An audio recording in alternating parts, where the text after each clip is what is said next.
Hello to LT Bago, Ophelia, and Focus on Me Play. Thank you, everybody, for stopping by today's Polybridge stream. Focus on Me Play, I don't think I've seen you here before, so welcome, and I hope you enjoy. Ophelia, I know it's quite late where you are, so don't feel you have to stay for the whole stream, but I very much appreciate you stopping by as well. And I don't know if you've caught my stream that early before, but you got to see my start screen there with the music that I wrote. I do quite like it, and I hope you like it as well. So yes, we're going to do some Polybridge today. I'm going to just get that set up now.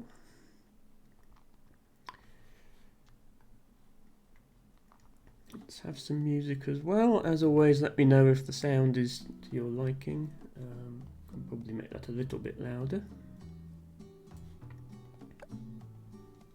So last week we were dealing with the fallout of the 1.3 update for this game. So there was a patch released which not only added an entire new world to the campaign, which was very welcome, and we completed the first 6 levels in the last stream, but it also changed the physics of the sort of physics engine of the game, which affected all the previous levels as well. So they deleted a lot of the top slots from the leaderboards, meaning there were some levels where I had to go back and resubmit my solution in order to maintain my leaderboard spot, and there were some levels where my previous solution didn't work at all, and I had to go back and completely redo it. But we did manage to get all that done in the previous stream. One thing that I have been working on since then, and which if you're in my Discord you would have already seen a preview of this, is I managed to achieve the #1 spot on the leaderboard for one of the levels. This is the first time I've done this properly. Technically I was #1 on a level when the game was first released for about half an hour. Tibago says you can't change the laws of physics, and I think you'll find that is exactly what they have done in this game. But yes, this one here, Lava Lagoon level 8. And yeah, there is some bad news, which is that my score has already been beaten. But I'll just recap what happened with this one, because it was a bit exciting, and the screenshots on Discord sort of show what happened. What's currently the 3rd place score, 19,359, by Band the Men. That was the #1 score as of yesterday, and I just managed to squeeze in ahead of it with about 19,200. And I was about to pat myself on the back for getting #1 on the leaderboard, and suddenly this Enrix guy showed up and got 18,300. So I then had to save almost $1,000 off what I'd already thought was the best solution. And I just barely managed it. So if I actually get the Discord post up.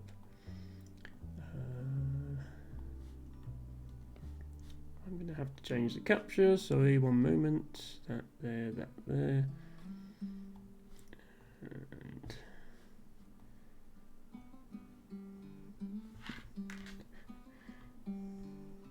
oops. No, zoom in on the picture. There we go. So this was the situation about 7 o'clock yesterday. I was at #1. And then Enrix managed to beat that by almost 1,000, and then this was the situation. So there's actually, this is a 19 here and this is an 18, so we're both at this point $1,000 above the 3rd place solution, and I just barely managed to beat Enrix with 18,290. But yes, since then there have been further developments. Let me just switch the capture back. I did manage to save even more money on my solution since then, with 18,271. But it's not been good enough. Enrix has managed to break 18,000, and I have no idea how. Basically, I would need to save another $400 or so on this solution, and I'll just show you in a minute just how optimized it is. Hello, Izzy. Thank you for joining me. We are playing a little bit of Polybridge, and I'm showing off what was until a couple of hours ago the number one solution on this level, but alas is no more. So this is the sort of level that I tend to be good at. It is just build a bridge. We don't have to do anything crazy. The point of this level is actually to teach you that you only have to collect the very edge of a star in order to collect the star. But all you actually have to do is build a bridge from here to here, and then another bridge from here to here. And yeah, these bridges are rather flimsy looking, and it's just a case of building the bridge with the least amount of material possible. The only real advanced technique I've used is that this piece here is not actually a wood piece, it's actually a road. The roads are slightly stronger than the normal wood pieces. So there's this technique where you can use roads to hold up your bridge, and it's more expensive than the wood, but it's cheaper than the steel.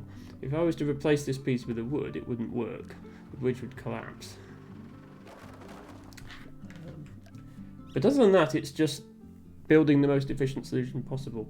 And if you look at this view, sort of highlights the stress that's on each piece, and you can see almost every piece is turning red here, meaning that we are right on the limit of what's possible. The first vehicle that goes over is heavier than the second one, so there's not really much point to the second vehicle. If the first vehicle makes it over, the second vehicle is also going to make it over, which it does. And yeah, I have 18,271 as my best solution. And literally, if you move any piece of the bridge by the slightest amount, like this is $1 cheaper, and now it doesn't work. So I moved this piece from there to there, and it broke. And any other piece of the bridge, if you move it by even a tiny amount, the bridge will fail. So yes, actually that is a good point, is it? Yes, so if you made the solution that brought this vehicle across, but then the bridge broke, then you would not be able to get this one across. So yes, it's to stop you from doing that, I suppose. That is very true. So there must be a better way to design this, because someone has made one that's cheaper. But that must mean, you know, going back and redesigning the solution from scratch, because trying to tweak any element of this solution is not working. But at least I got to be number one for a bit, and I'll take that. And what I've sort of been doing off stream with this game is show me all the rankings. There we go. I've been going through and trying to get as good a solution as I can on every level. These leaderboard spots, they look quite good, but part of the reason that these are so high up the leaderboard is that the leaderboards were reset last week. So there used to be a lot of solutions above these that aren't there anymore. So I'm in the top 1% of solutions for almost every level, not that one, up until around where the levels start to get slightly harder. And my goal for these levels was just get in the top 10% of solutions, and then if I feel like I can keep optimizing, keep going and see how high I can get. And yeah, most of the levels now, up until like the 3 or 4 sheep difficulty, and then here, these are the levels that I just managed to finish somehow. So I didn't care how good my score was, I just wanted to complete them. So I'm going to carry on where I left off on that for a little bit in this stream. Just to give you a taste of how optimization works in this game, and then later on we might tackle some new campaign levels as well. So yeah, this one here I wasn't very good at, so we're going to switch over to Radical Meltdown, which is a 3 sheep difficulty world, and we'll look at some levels where My solution works, but it's not really that good and could probably be optimized. So this is where the levels start to get a bit crazier. The previous level I was just building a bridge. Now I'm having a moped sort of be carried around these giant spinny things, which is a bit more exciting. And yeah, what you have to do in this level is build 3 sections of bridge that connect them. This foundation, in theory you can remove it, and your solution is a lot cheaper without it. It's only 26,000. So the optimal design probably doesn't have this foundation here. I don't know if you can build through these things. If you can't build through these things, then it would seem this foundation is essential because there's no other way to make it work. Let me just see what happens if I put ropes here. Do those ropes survive? Okay, they do. Right, it might be possible to do away with this, which I feel like must be the solution to a cheap bridge, because we go from 47,000 to 27,000 just by getting rid of that. However, I don't think these ropes on their own are going to hold it up. So let's see if we can come up with something better than that. If we make this steel, we can get away with using quite a lot of steel here and still end up cheaper than our previous solution. Okay, so that gets as far as there, but I think this is probably going to break when the vehicle lands on it. Yes, it is. Okay. So we can make this out of rope as well. Because this is under tension, this bottom bit is being stretched. Ropes are good at tension. You can stretch ropes much more than you can stretch wood. Just see if, okay, yeah, this piece here.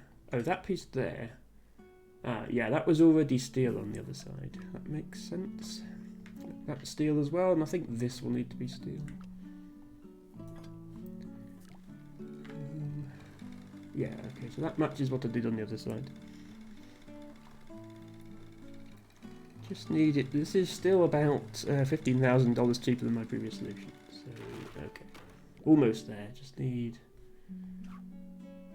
Maybe if I put a rope here, that will help support this. I need this road to not be red. Green means that something is not under stress, and red means that it is.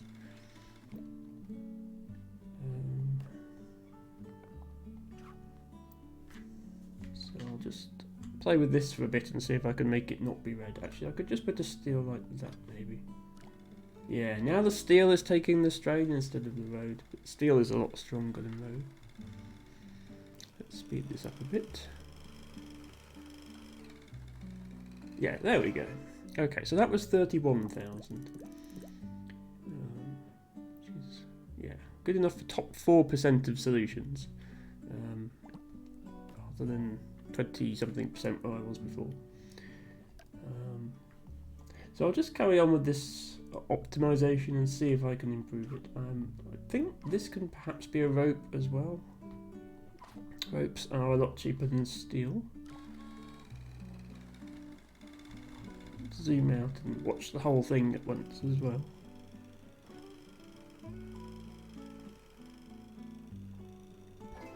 Okay.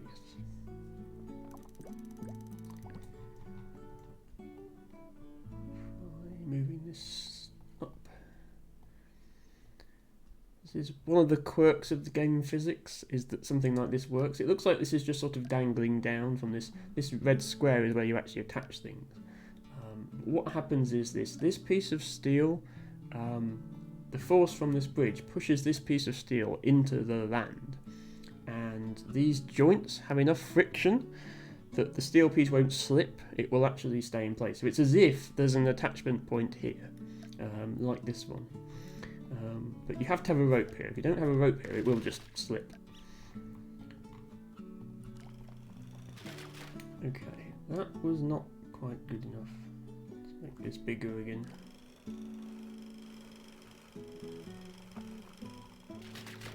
Okay. This helpful feature of this game is it does tell you which piece breaks first, which allows you to go back and reinforce just that bit. It's usually enough to fix the problem.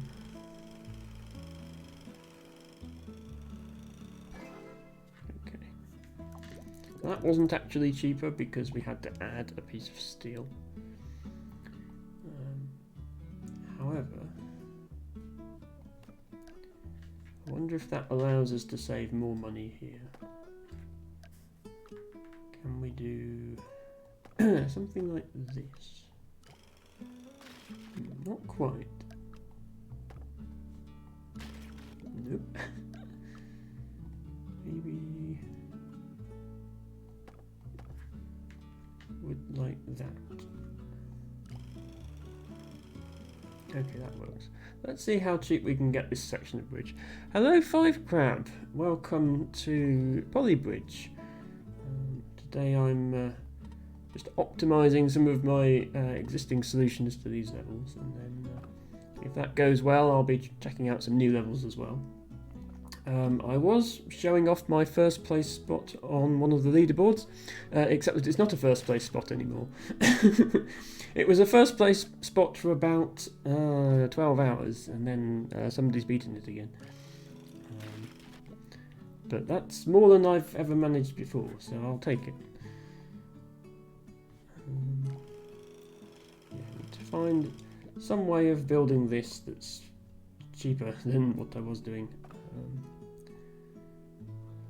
As I was mentioning before, these are actually roads, and one of the techniques you can use in this game to save money is to build your bridge out of roads. Because roads are stronger than the wood supports. They're slightly more expensive,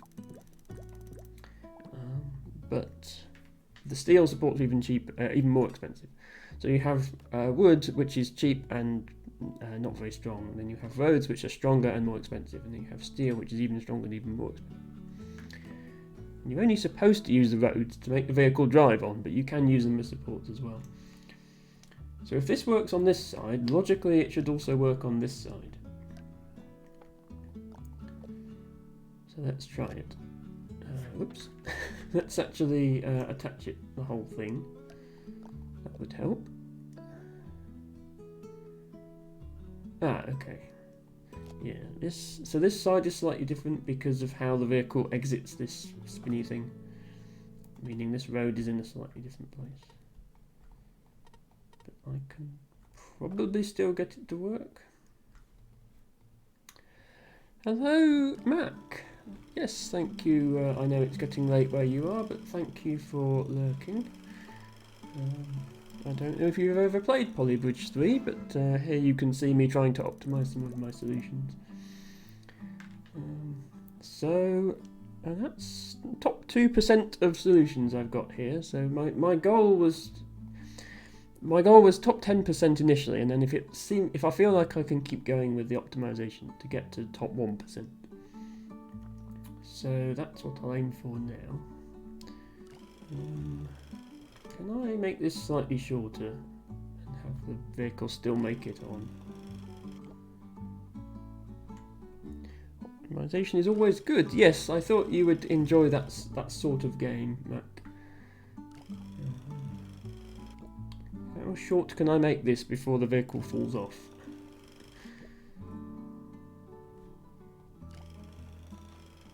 Okay. We're about at the limit there. Its back wheel was sort of dangling out of the back. Can I make this smaller? Yes. Okay, right. Now we need to deal with the fact that this breaks when it lands on it. It breaks because of this side, interestingly. This steel actually breaks. Let me try making this... The lower this is, the stronger it is, so that's probably the answer.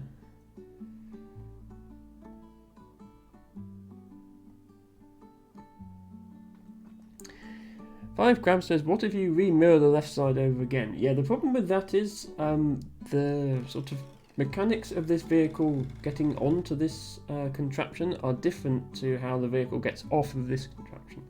Because here it's driving along flat and then it needs to get into this bucket. But when it gets here, it's going to fall out. So this actually needs to be in a slightly different place to this. but I've saved as much money as I can here by having this road be shorter. In fact, I can save slightly more if I do that. And now I need to deal with the fact that this piece doesn't stand up anymore. I can try remirroring it.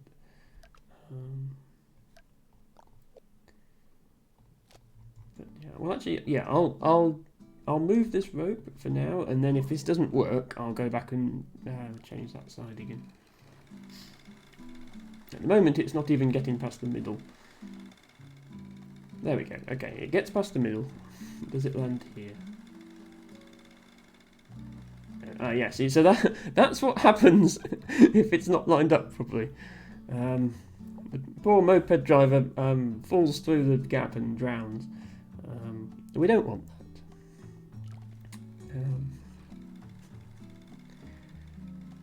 It's kind of frowned upon to have that sort of thing happen. Okay, the bridge just broke, which is not a good sign. Yes.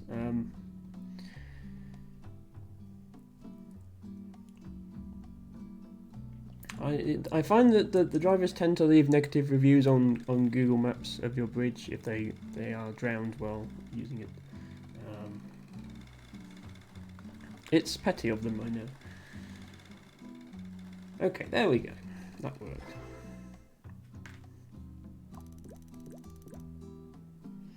How can they leave reviews if they drown? I don't know.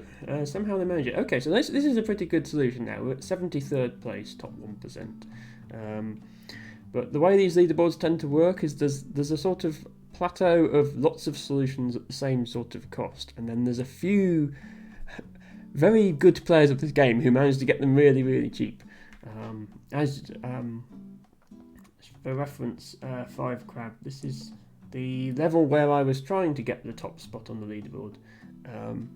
So you'll see that the 3rd place spot is 19,300. I beat that by more than $1,000, and yet now there's another guy who's beaten my solution by almost $1,000. Whereas if you scroll down here, you'll see lots and lots of solutions at sort of 21,300, because that's the natural limit of building a sort of obvious solution to the level. But yeah, this one, let me just play this again so I can show you the leaderboard.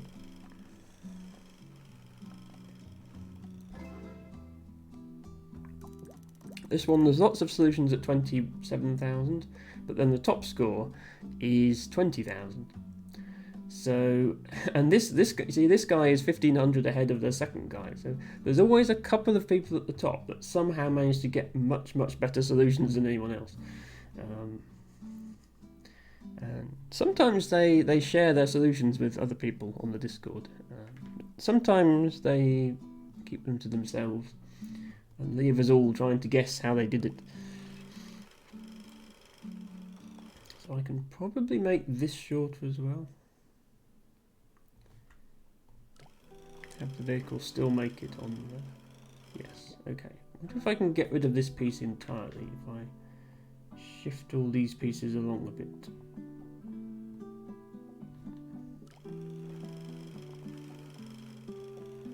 Yes, I can. Okay, that's a decent saving.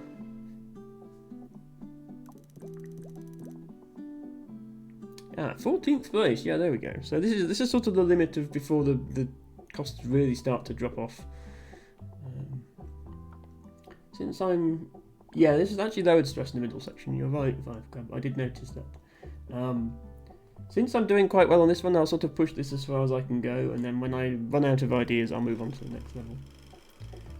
But yeah, this is a good idea of how the optimizing works. So I can actually move this out as well. Although, yeah, now he fails to get into that side, so I'm going to have to move this along as well. You fix one thing, you break something else. Yeah, okay. Let me rethink this. I need to adjust this rope so that these triangles are straight again. I can probably move these up as well. Let's see how that goes. Okay. Works, except now we're back to this bit breaking. I think I do need to come up with a better solution for this side that doesn't rely on steel to hold the whole thing together. So let me try.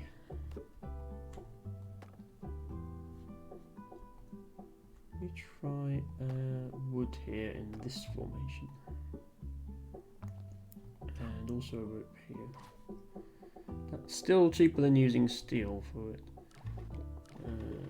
Okay, that bottom wood is not having a good time. The point of building something like this is to try to distribute the weight evenly between this piece and this piece. So the two of them together, two woods together, are almost as strong as a steel, but you do have to make it share the weight evenly, which can be tricky. Okay, that's closer. So I might have to do without this piece. Yeah, there we go. So you see the two pieces are almost the same colour now, which means the weight is evenly distributed. And that's about $2,000 cheaper. And the question is, can it stand up to the sky landing on the middle section? Almost. Okay, we're still having problems here. Can I put this steel... I can now put this steel back and have a bit of breathing room because this bit is cheaper.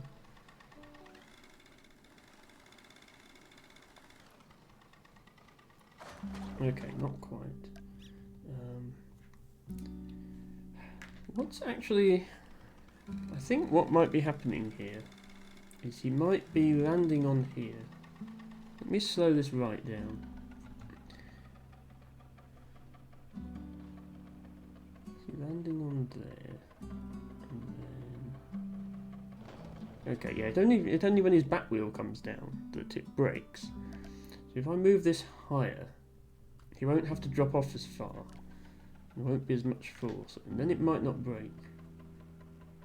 Let's see if there's any truth to that, or if I'm talking nonsense.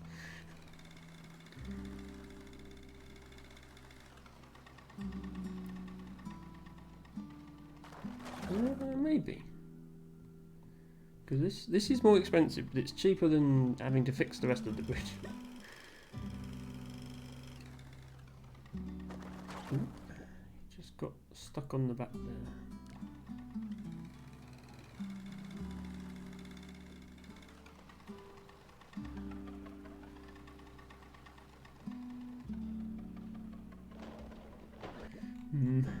Yeah, I don't think that's going to work. Let's see if there's a cheaper option to this. Maybe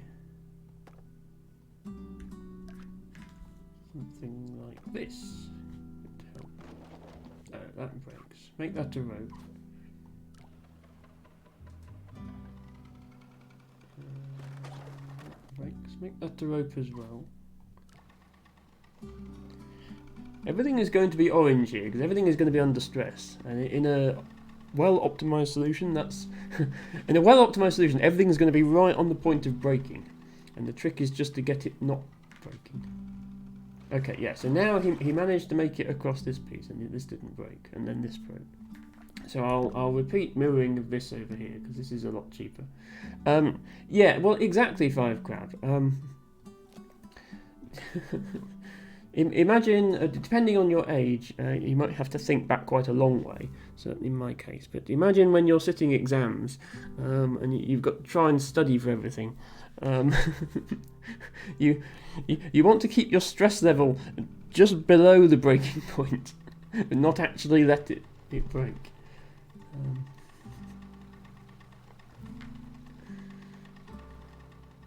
So, yeah, he makes it on there now. He doesn't make it off the other end. Okay, that's not actually quite long enough. Let's try that again. If this works, we're down to 23,000, which is a lot lower than we were. No, he's still still falling through the hole here. Please don't do that.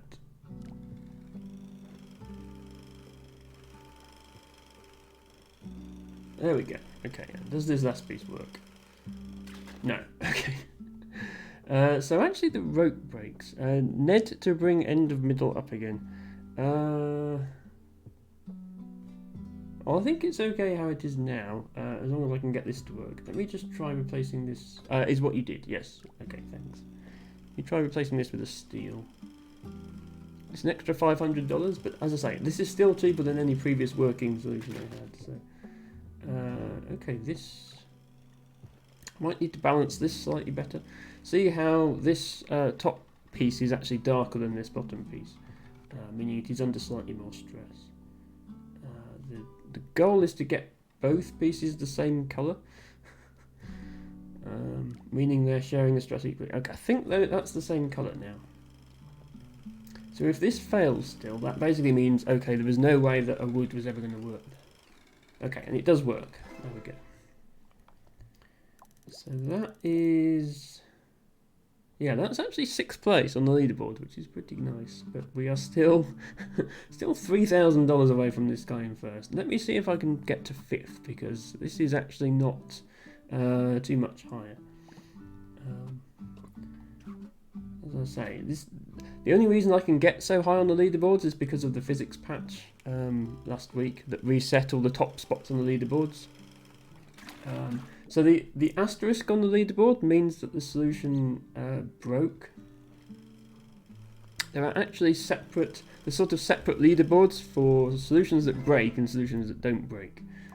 If your solution breaks but the vehicle still makes it to the end, you get a spot on the leaderboard that has a star by it. But there's a separate unbreaking leaderboard that excludes those solutions. So I'm actually 5th on that already. It'd be nice to pass this 5th spot on here as well. If I could just make this a rope instead of a steel, that would save a lot of money. There we go. Okay, so that's good enough for 5th. How far off is 4th? It's another $400. Okay, that might be difficult. So I've removed all the steel from my solution now. It is only wood, ropes, and roads.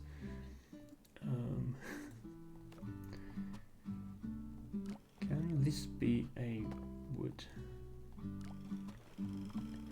Looks quite red. Okay, no it can't. Is there anything else obvious I can do? I might be able to move this rope up actually. Can I support this from higher up?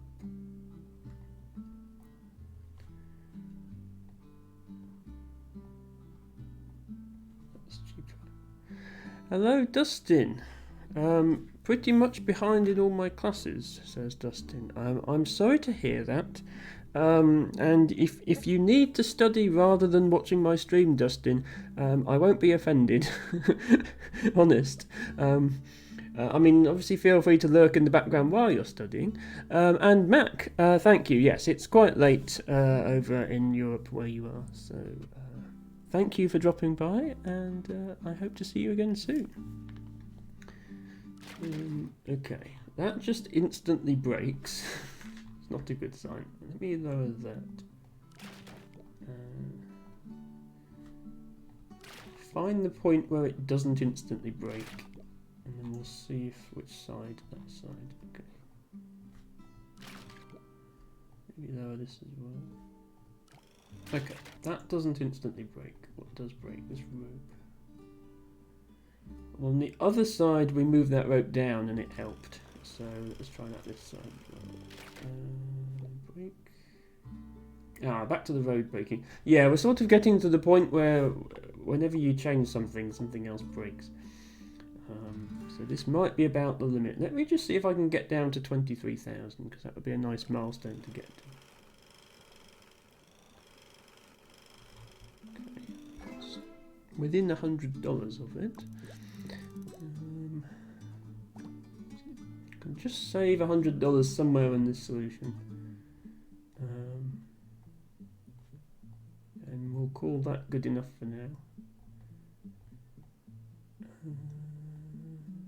There, right, does this work? Yes, okay. So that will be my solution for now.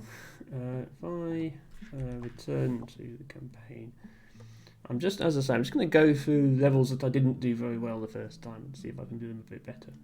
So this one, yeah, I was only 3,000th on the leaderboard. This is a weird one. So you've just got to get this vehicle from there to there. But the only place you can attach your bridge, you can't actually attach anything to here or here. This looks like it's attached, but it isn't. And you'll see that it actually moves when the level starts. The only place you can attach is here and here. And this whole thing is going to move. So it's like on a pivot. So when the vehicle drives over here, the weight of the vehicle causes this to angle down. And the bridge actually breaks afterwards. When this beam slams back into the top, it breaks. But it doesn't count the solution as breaking. As long as the vehicle reaches the other side, as long as the vehicle reaches the flag before the bridge breaks, it doesn't count as a break, which is quite amusing. Now, in terms of how to make this cheaper, the obvious answer is to not use steel here. I think I have to use steel, otherwise it breaks. Let me just try making it not steel. See what happens.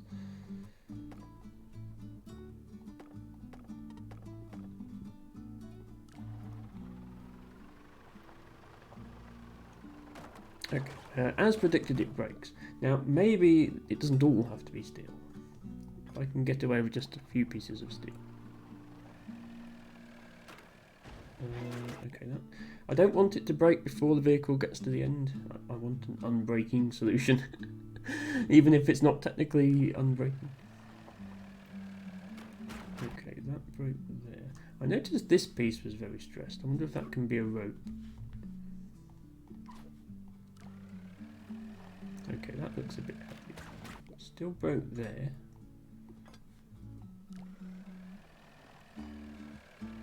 There we go. Okay, so only part of it had to be steel. And it does still collapse completely at the end. So that's top 7%. I'll keep going for a bit.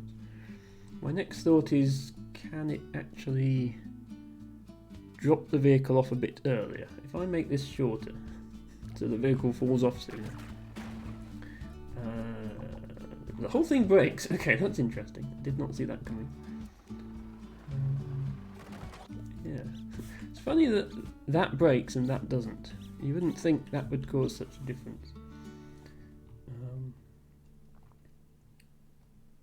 So anything I can do to make this section stronger? Because of this, yeah, I could move this rope closer to here so that this section is not supporting as much weight. Let's try that. And yeah, I'm going to have to make this steel. But maybe this can be wood now.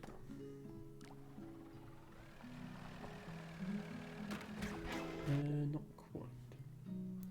The curve might be able to be a little smoother, says Firecrab. Yes, so one thing to bear in mind with this is, for example, you could make a very smooth curve by making lots of very small road segments like this. This would be a very smooth curve. However, you'd need to spend so much more on wood to support all these little segments that it wouldn't be worth it. Let me see what I can do about this. If I get rid of these, when you place a piece of road, it actually tells you what angle. Well, the curve has to exist because this beam will tip when the car drives across. So this ends up horizontal. So you have to get from here to here somehow.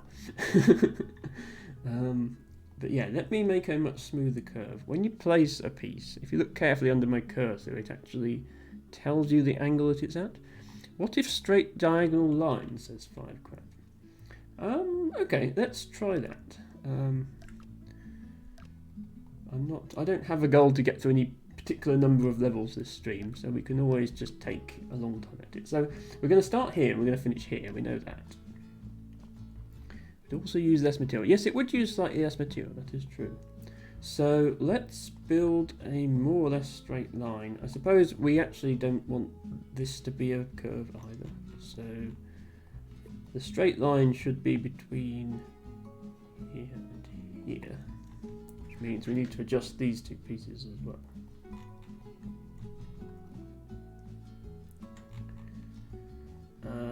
And then let's place some roads in here. This tool is supposed to automatically place the roads for you, but it can be a bit fussy sometimes. There we go. Then let's put some supports in. Again, some of these will have to be steel, but we'll find out which ones. This is how you used to make less than 72. Yeah, so Polybridge 1 had some crazy glitches where, well, there was even a $0 glitch where you could build the bridge and then while the level was running you could delete it or something like that, and then it would count it as $0. Trace tool, creating a node on top of a node exists already. Yeah, and that kind of glitch is patched in this version of the game, fortunately. Now I know I need a rope here. There's no way it will stand up without one. But we'll need some steel as well. We try to get the rope in such a position that the stress is more or less shared between the two halves of the bridge. So yeah, right now this side is more stress than this side. So we can move the rope further over. Okay, yeah, now the stress here is about the same as the stress here. Okay, well it broke, but we did get there. $0 solutions used to get bopped though, yes. Although, apart from Eunice, who was allowed to have a $0 solution on every level for some reason. So that's not bad, that's top 2%, 183rd on the leaderboard, but I do get the asterisk for having my solution break. I would quite like to have a not breaking solution as well, so let's see if I can make that happen. Okay, yeah, there we go. So this, again, it breaks, but it breaks after I complete it. So this won't beat this score because it's more expensive, but if I go to the unbreaking leaderboard, there's my score on there. So now I want to get cheaper than this, but still have it not break. I am thinking if I revisit this idea of can we drop off the vehicles sooner.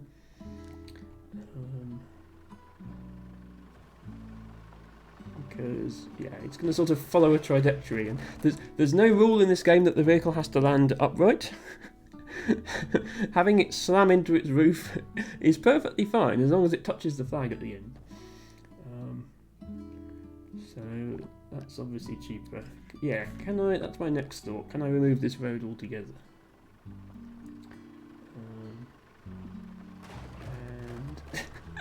The answer is it doesn't quite make it to the flag, which is unfortunate.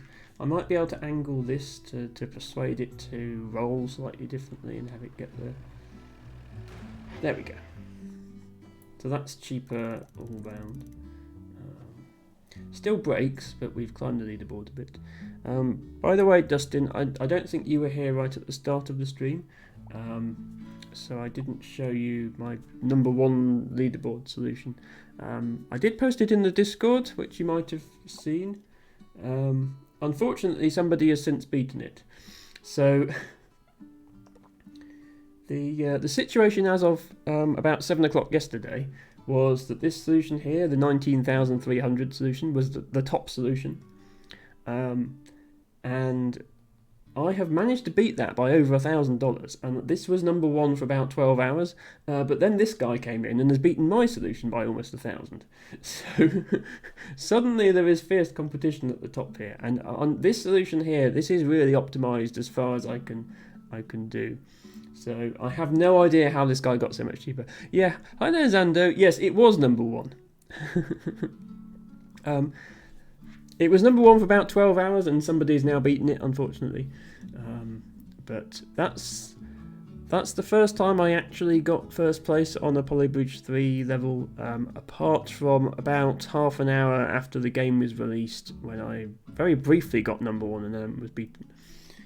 But yeah, I'm still quite proud of this solution, given how much better it is than all these. Dustin says Polybridge 2 budgeting became all the different falling road variations. The level was basically let me continue with this. You would just glitch the whole thing. So what you do, you wouldn't build this at all. you'd have this vehicle here, and then somewhere up here, you'd build a road, and then when you started the solution, that road would fall down, hit the vehicle with so much force that the vehicle would be flung across the gap and touch the flag. Now, a lot of Polybridge, they have patched that glitch in Polybridge 3, but also a lot of the levels simply make that impossible by doing what this one's done and restricting the build area. So this sort of pale rectangle, this is the only area I'm allowed to build in. I'm not allowed to place things over here. So even if the glitch still worked, I couldn't do it on this level. And that's better, I think. I prefer the top solutions to be like an attempt at solving the challenge of getting this vehicle across the gap that isn't just, you know, build one road. Like, you'd literally have a road like this, and then you'd spend hours tweaking its exact position to get it to knock the vehicle across. Might have gotten fixed, but yes, so I don't think Polybridge 2 was ever fully fixed, but they did patch some of the more egregious glitches that literally just let you fling the vehicle across with one road. This squad had names for all different kinds of falling road. The road got stuck in the car to make the car rig out. Classic falling road. Yeah, I am aware, and I've seen YouTube videos about it. I can understand why that sort of thing would appeal to some people. I just personally prefer this version of the game that doesn't have those glitches. It's just a personal preference. If nothing else, because it gives me a chance at actually getting decent scores on some of the levels. So I'll continue optimizing this one for a little bit. I would like to have an unbreaking solution. What actually breaks here is when it gets here.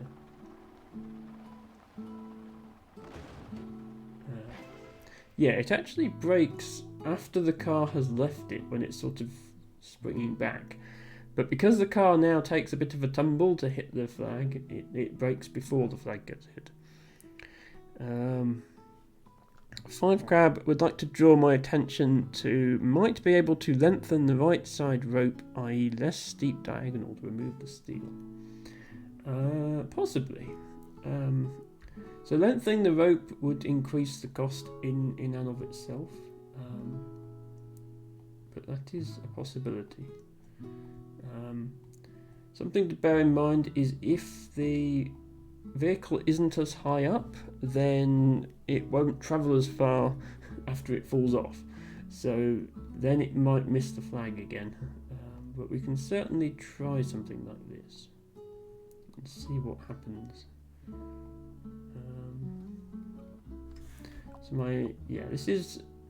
This is slightly more expensive than my previous solution, but yeah, if it lands right side up it will be alright. We'd also remove the 2 wood on the right and move the rope to a different node. Okay, so you're suggesting doing this. That is probably a good idea. This road is going to be slightly more stressed now, but we might get away with it. We do just barely get away with it, yes. Okay, and this still breaks. But that is a cheaper solution, so that's the start. Does this still need to be steel? Because I know 5 Crab is hoping we could get rid of that steel. Okay. Well, again, it doesn't have to be steel. We might have to settle for a breaking solution on this level, because we seem to be doing quite well if we allow the solution to break. There's another slightly more advanced technique, which is wood is not as strong in tension as rope, but it is cheaper. So if your rope is not under much stress, you can just make a rope out of pieces of wood, and that saves money. So yeah, as long as it doesn't break. There we go. You can save money by making ropes out of wood. Not much money, but a little bit. I wonder if this one can be wood.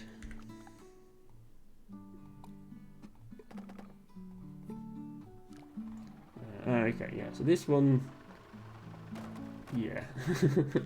That one has to be rope, but maybe this one can be. What if add 1 wood triangle on left corner? I should really get round to re-enabling the Twitch integration of this game, because there is a way that you can have viewers submit their own solutions to levels, and then 5grab could finally show me how it's done. What if add one wood triangle on left corner? What, here? What, you mean add a triangle here? I'm not sure that would help. Like you could move this and attach it there, but that would still just make it more expensive. So like left and right of that. Oh, what you mean like do that? I mean that would work. It's just it would be more expensive, and I don't think it really helps. Like this isn't the bit that's breaking. The break is happening here. I suppose I could try moving this rope back over now that that's there.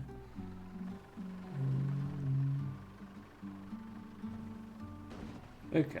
Well, that didn't break. The vehicle didn't reach the flag either, but it didn't break. Let's see if we can get the vehicle to reach the flag and get an unbreaking solution.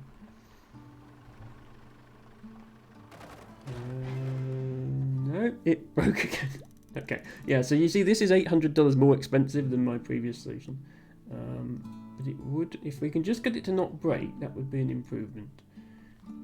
Can this be rope?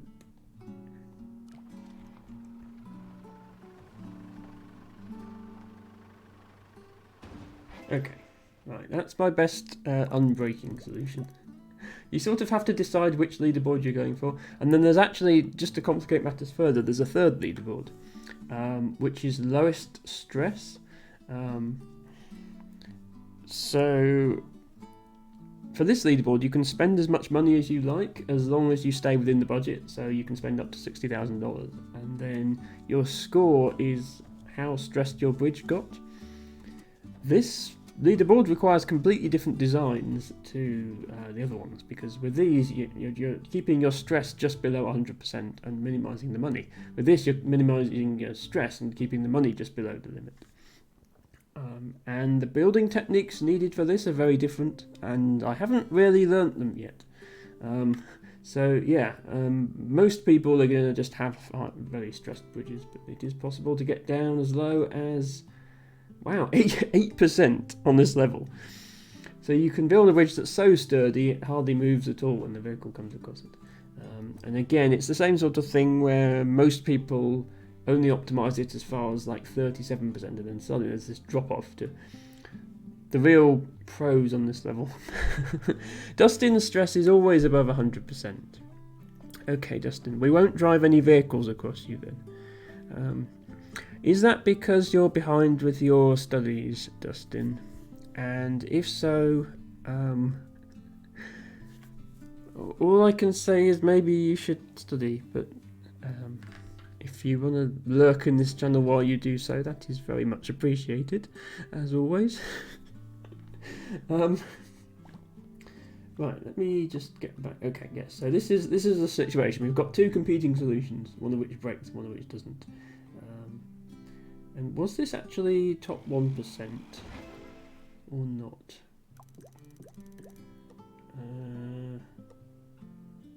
No, it's only top 2%. Okay, I'll see if I can get this to top 1%, and if I can, then I'll move on. Dustin says, studied for your exam too, just to find out that the material it said would be over was not indeed the material it was over. Yeah, that's always annoying. I mean, you can complain to the department if they've literally said this exam will be about this, and then the exam was about that, then you can complain. But if it was just well, this specific topic will come up and then that specific topic doesn't come up, then yeah, they kind of just expect you to learn all the material, I think. Okay, said it was over 3, 4 and 5, it was all 1 and 2. Yeah, that's... But presumably you would have already done 1 and 2 if you got as far as 3, 4, 5. So was it just a case of you'd kind of forgotten about 1 and 2 and you'd been studying 3, 4 and 5? Yeah, that's unfortunate. Presumably the next exam will be 3, 4 and 5. I think it was a dupe. Oh, what? So your second exam was literally a duplicate of your first exam? Okay. Well, as long as you did equally bad, then at least it's consistent. You haven't forgotten anything. Yeah, that's unfortunate. I suppose, yeah, everybody who did well on test 1 is going to keep quiet about the fact that test 2 is identical, because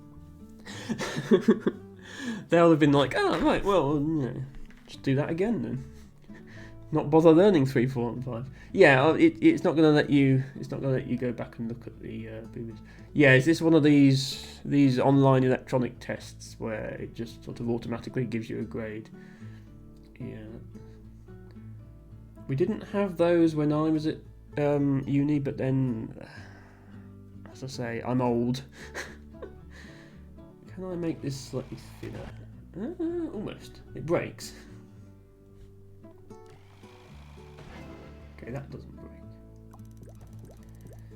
I'm not quite a boomer. There's a whole generation between me and boomers. You've got boomers, Gen X, millennials, Gen Z. I'm in millennials. So quite a long way off being a boomer, but I'm not in Dustin's generation. I remember a time before the internet, which is terrifying, I know. I remember clearly a time before smartphones. I remember when you couldn't just sit there doom scrolling all day and you didn't have social media. I remember that time. It makes me feel old when I look at people like Dustin who've grown up not knowing anything else. Izzy, you're right in the centre of millennial, which is honestly heartbreaking considering you don't even like avocado. Yeah, me neither, Izzy. I think the avocado on toast thing wasn't even really... I think it was more an American millennial thing. I don't think it ever happened here. Nobody really eats avocado in the UK. Didn't used to... Oh, you remember you remember dial-up internet then? 56 kilobits a second. And the flip phone. Yeah, you say you remember flip phones. I remember when mobile phones were not actually mobile phones. You had car phones. You had a mobile phone that mounted on your car dashboard and you couldn't take it anywhere else. Or you had a giant brick for the battery pack because... there's no... So a boomer would say, oh, I remember rotary telephones where you had to spin the dial to dial a number. Boomers will remember their house didn't have a phone. They had one phone that was a party line that was shared between multiple houses. That's what boomers remember. Boomers remember when television was in black and white. I remember standard definition TV. I remember when HD came in and everyone made a big fuss about it. Yeah. T-Bagger is only just into Gen X. He's slightly older than me. Anyway, while we were talking about that, I managed to get top 1% on this level. I'm going to move on. So the next one that I did badly on was level 5. And you got 4,000th on the leaderboard. You were using rotary phones before it was cool.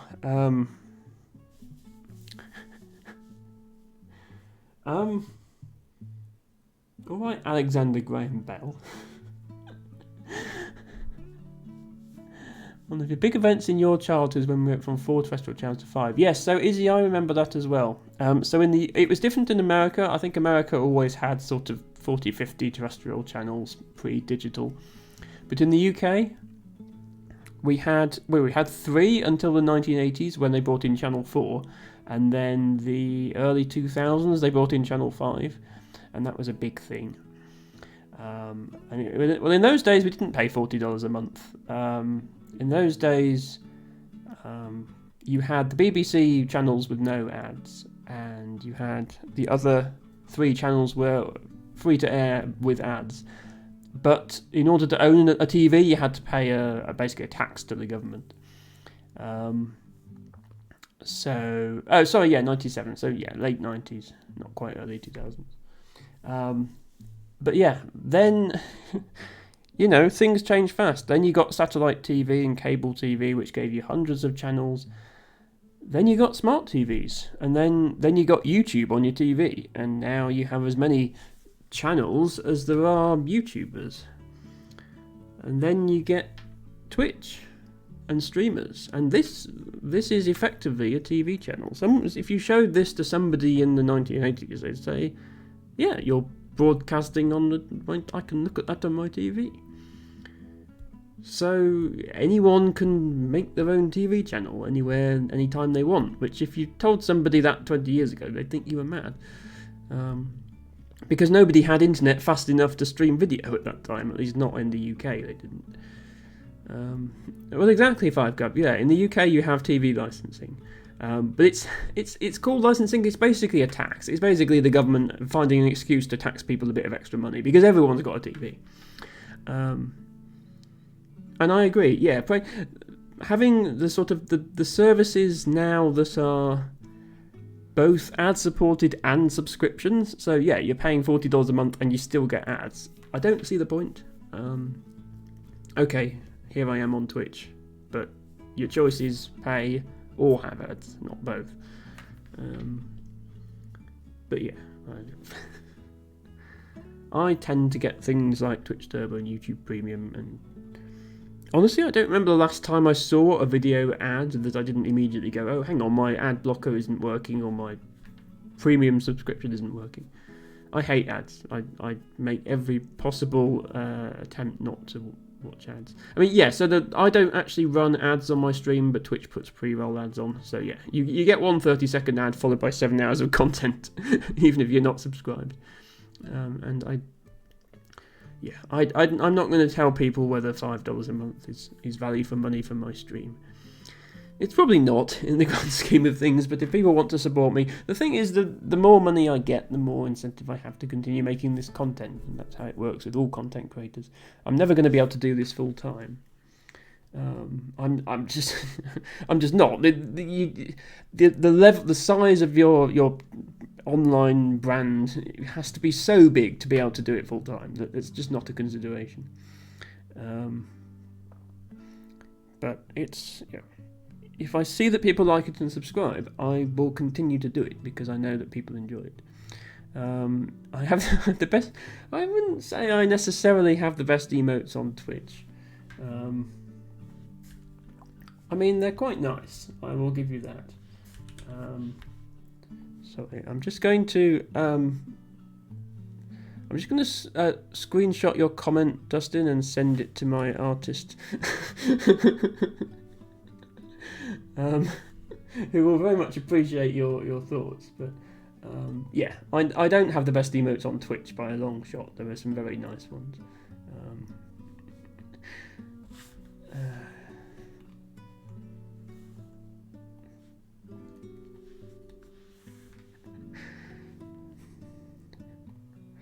Right, sorry, I'm missing chat now.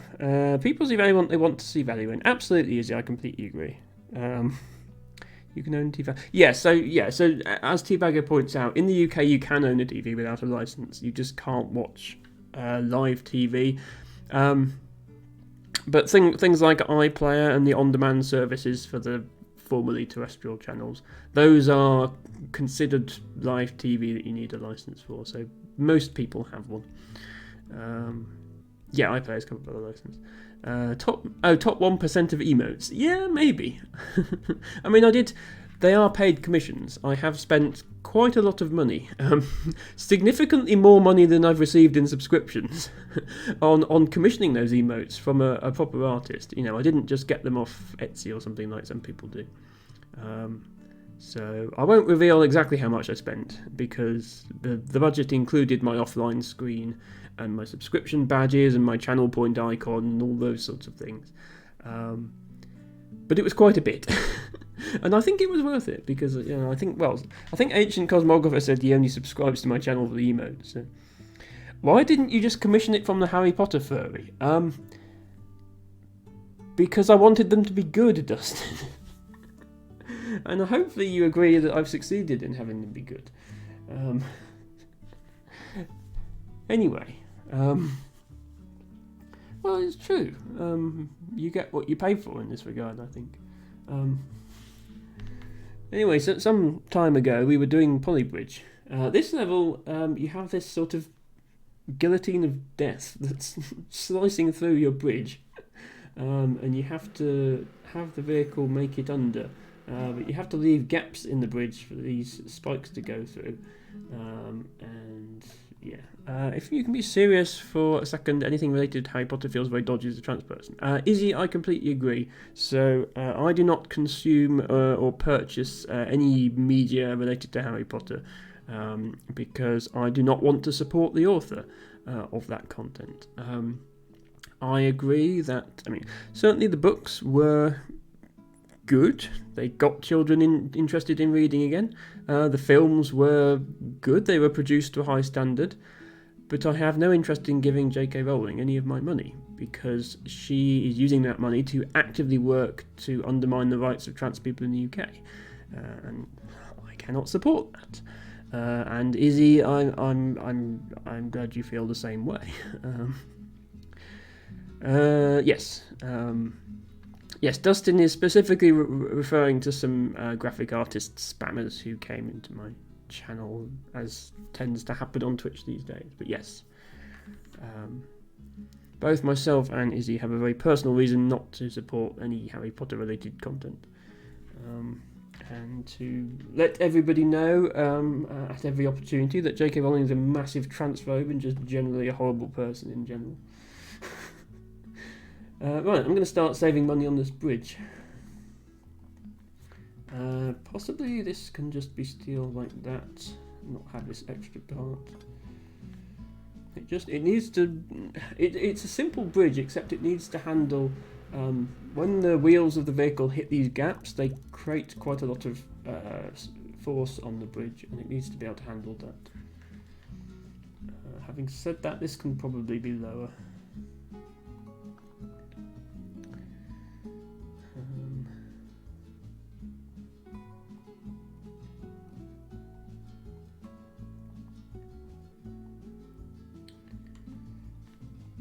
See how that goes. Okay, so we got under 20,000.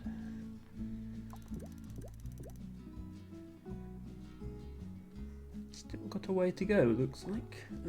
Maybe people got it done without this being steel. Would having slightly angled roads help relieve some of the stress? Possibly, 5 grab. Yeah, so this does need to be steel. I wonder if I can make these gaps smaller to reduce the stress on the bridge. Okay, that I can't really move that joint, but I could move this joint. As long as it doesn't actually touch this slicey thing. Yeah, see there. This is what I don't want to happen, is it touches the slicey thing. But we can move it closer to the slicey thing. And then the vehicle has a smaller gap to jump, and then it doesn't get stressed as much. Okay, yeah, like that. Angle the part before each gap so that the wheel doesn't slide into the next part. Okay, yeah, so move this up slightly. That might work. Let's see if that... Okay. Yeah, so this piece here still gets stressed, but the stress on the bridge as a whole is reduced. Let's try it with that piece as well.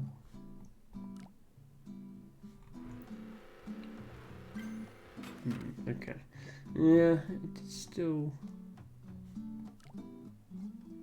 I don't think it reduces the stress enough that I can... it does not like this one. I don't think it reduces the stress enough that I can... there we go. Yeah, this is the other thing. If this is too high, the spike will catch the wheel on the way down and then it will break. I don't think it reduces the stress enough that I can make this wood. Maybe this could actually be road. So the thing with using road as a support is obviously you can only do it when the support is under the bridge. I can't turn this into a road to save money because then the vehicle would drive up the road. But maybe this can be road. Yes, it can. Okay, which means that this can also be road. So that works out. Even though I've got to add this extra stabilising piece, it does work out cheaper than steel.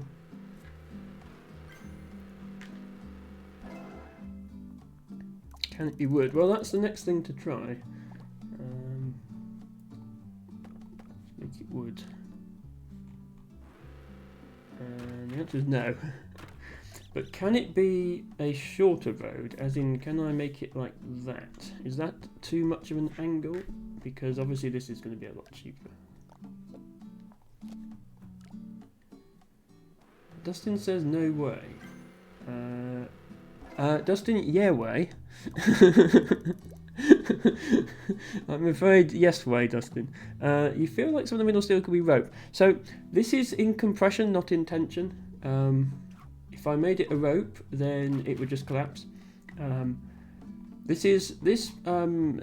way this bridge stays together is, if I get the drawing tool up,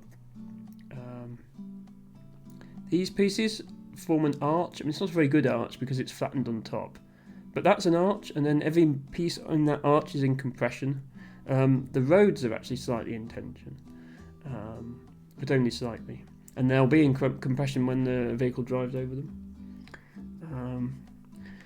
Middle would have more stress, should start on the outside. Yes, but either way it can't be rope. And it can't be road because the vehicle can't drive on it. So the only thing it could be would be wood. I am wondering if these could be rope.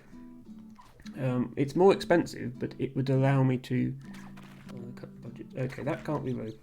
Good. Oops. Oh, maybe it can. I just forgot to change that back to steel. Excuse me. My voice isn't the best tonight, which might have something to do with the fact I was streaming for 7 hours yesterday.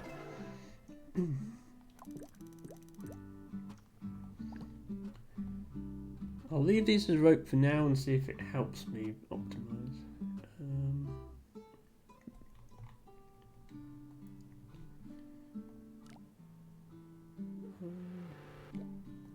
I wonder if I can move these roads up a bit. That would save money.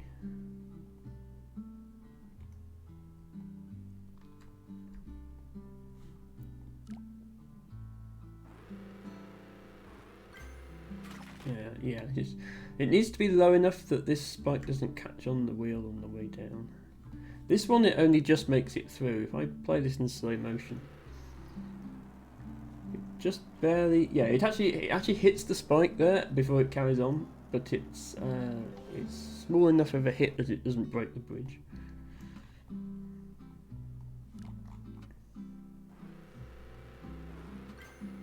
But this one, yeah, we need to not have that wheel get left behind on the way out.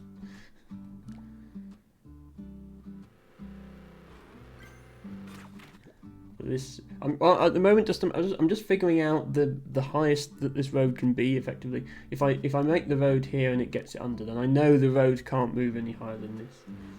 That sort of, yeah. I'm gonna have to, having this hit the spike delays it so much that it doesn't make it under the next one. So I need to not have it hit the spike there. Yeah, otherwise it won't make it.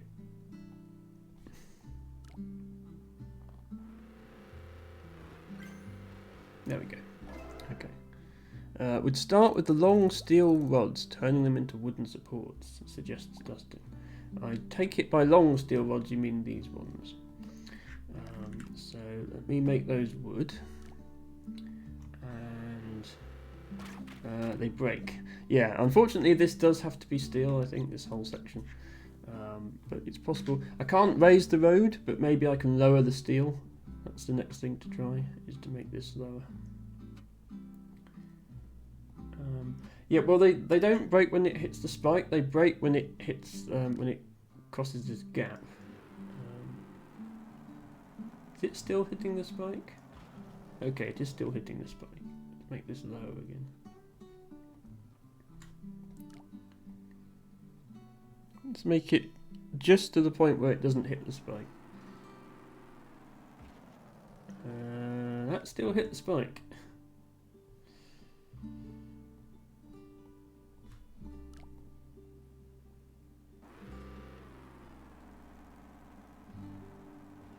Okay, that did hit the spike. But you see when it drops down this gap, that still creates a lot of stress.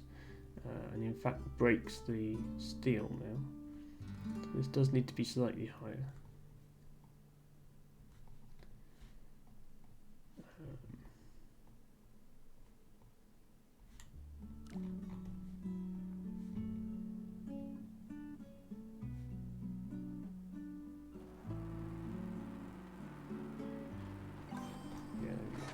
Yeah, it's the actual bouncing over the gap is what creates all the stress, not actually hitting the spike.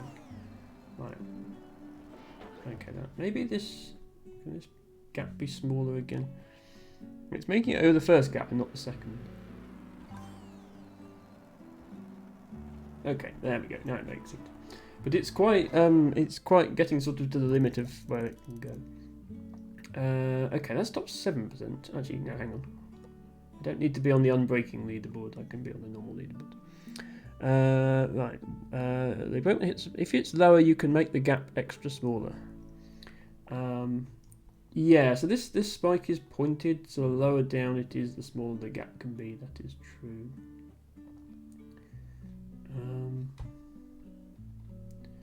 Part of the problem is that if I make the road lower, then that's more expensive unless I also make the arch lower. But because the arch starts and ends here, if I make this lower, then the arch is flatter, which means it's less strong, which means I have to lower these, which makes it more expensive because I have to build... This road is already its max length, so I'd have to make a second road and it'd be more expensive. So it's hard to see how to save money on this solution. I wonder if I can make it higher in the middle and then have it drop back down again.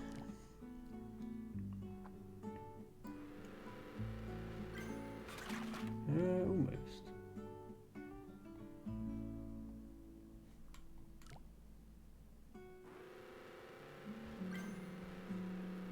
Okay, is that actually cheaper? It's slightly cheaper. Okay, I'll stick with this level a little bit longer, but if I don't make progress, I'll move on to another one.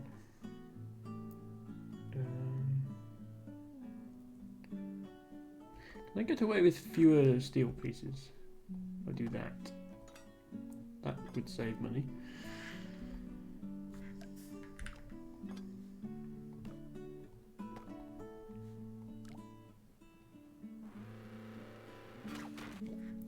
This need to be higher.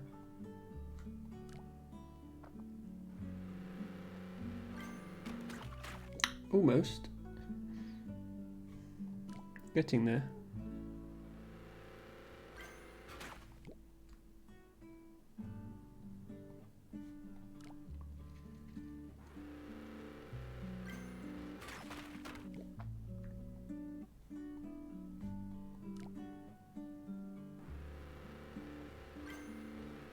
Okay. Hello, Matcha. Don't worry, there's no such thing as being late to one of my streams, especially not when they go on for 7 hours like they did yesterday. Thank you for joining me for some Polybridge 3 gameplay.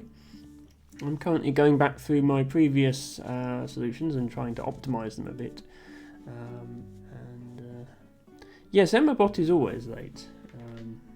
Magic might be a wizard, in which case they're never early nor late, but arrive precisely when they mean to.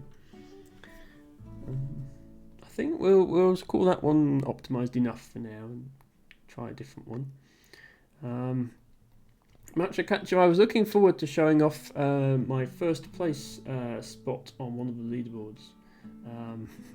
But unfortunately somebody's beaten it, literally a couple of hours before the stream, and I have no idea how they managed it.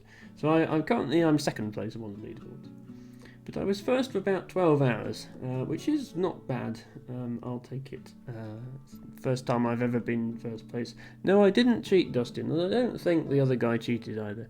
Although maybe people have started discovering glitches again. Once the physics update was released, I don't think anyone knew of any major glitches, but given time, people find these things. Dustin would keep doing homework, but is stuck on an exam that he has to do to continue. Okay, which takes too much preparation. I'm afraid I can't help with that, Dustin. But good luck with your studies either way. How are you this evening, Matsukacha? Okay, this level here, this was top 14%, which wasn't great. I think I'll try and improve that one as well. Five Crab says, alright, Ned go. Good luck with Strim. Thank you, Five Crab, for stopping by and making some very helpful suggestions for the levels. And I'll see you again soon. This one, okay. I already tried to optimise this one and I gave up because I couldn't get it any better than it was. So I'm going to have to leave that at top 14% for now. Let's look at what else is not very good yet.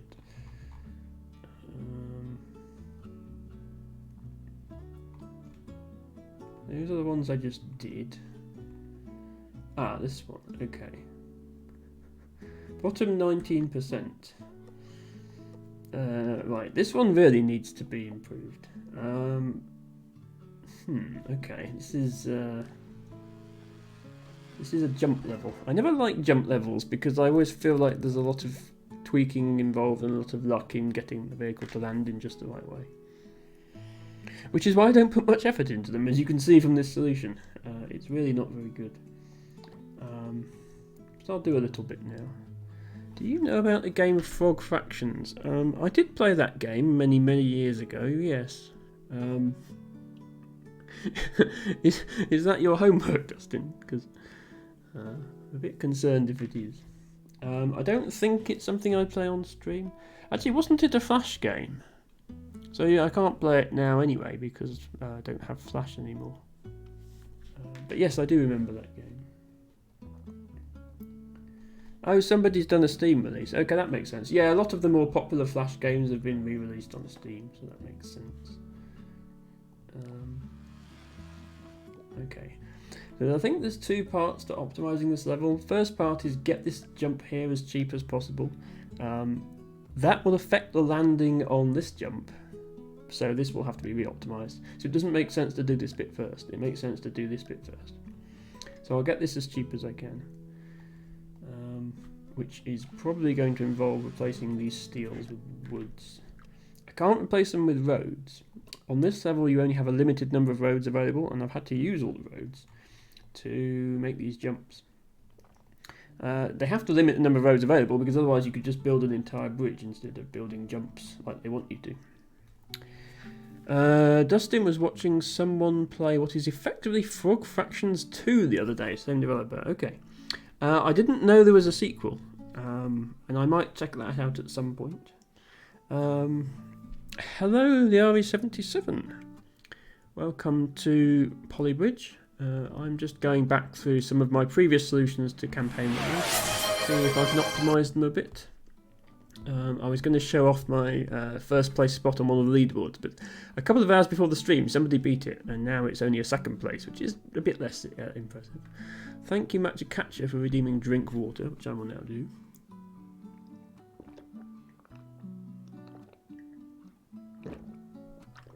A reminder that proper hydration is for everybody, not just streamers. Especially if you redeem the redeem yourself. I expect you to be drinking water at the same time as me. And Dustin, since you're studying, probably you would also benefit from some proper hydration. I think it's a suggested game, but $10 might be a big ask. You're not studying. Well, maybe you should be. But I'm not here to judge people on what they do. I'm just here to appreciate that people came to my stream, even if they were supposed to be doing something else. You still have time. Ah yes, procrastination mindset. There is still time. It's still possible. Maybe. I mean, yes, I am happy to take suggestions for games. I have a channel point redeem specifically for that purpose, and I will honour that redeem if I'm able to do so.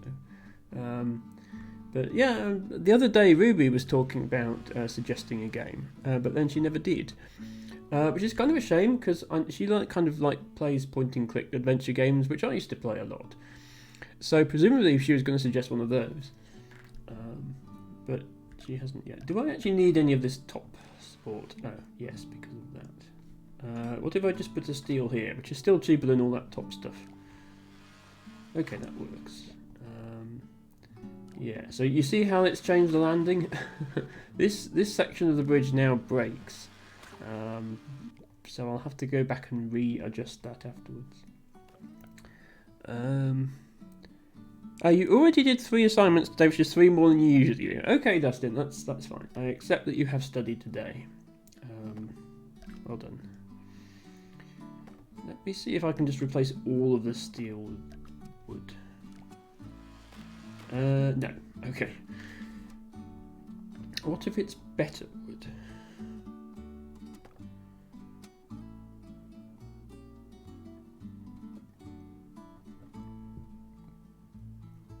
What if it's something like that?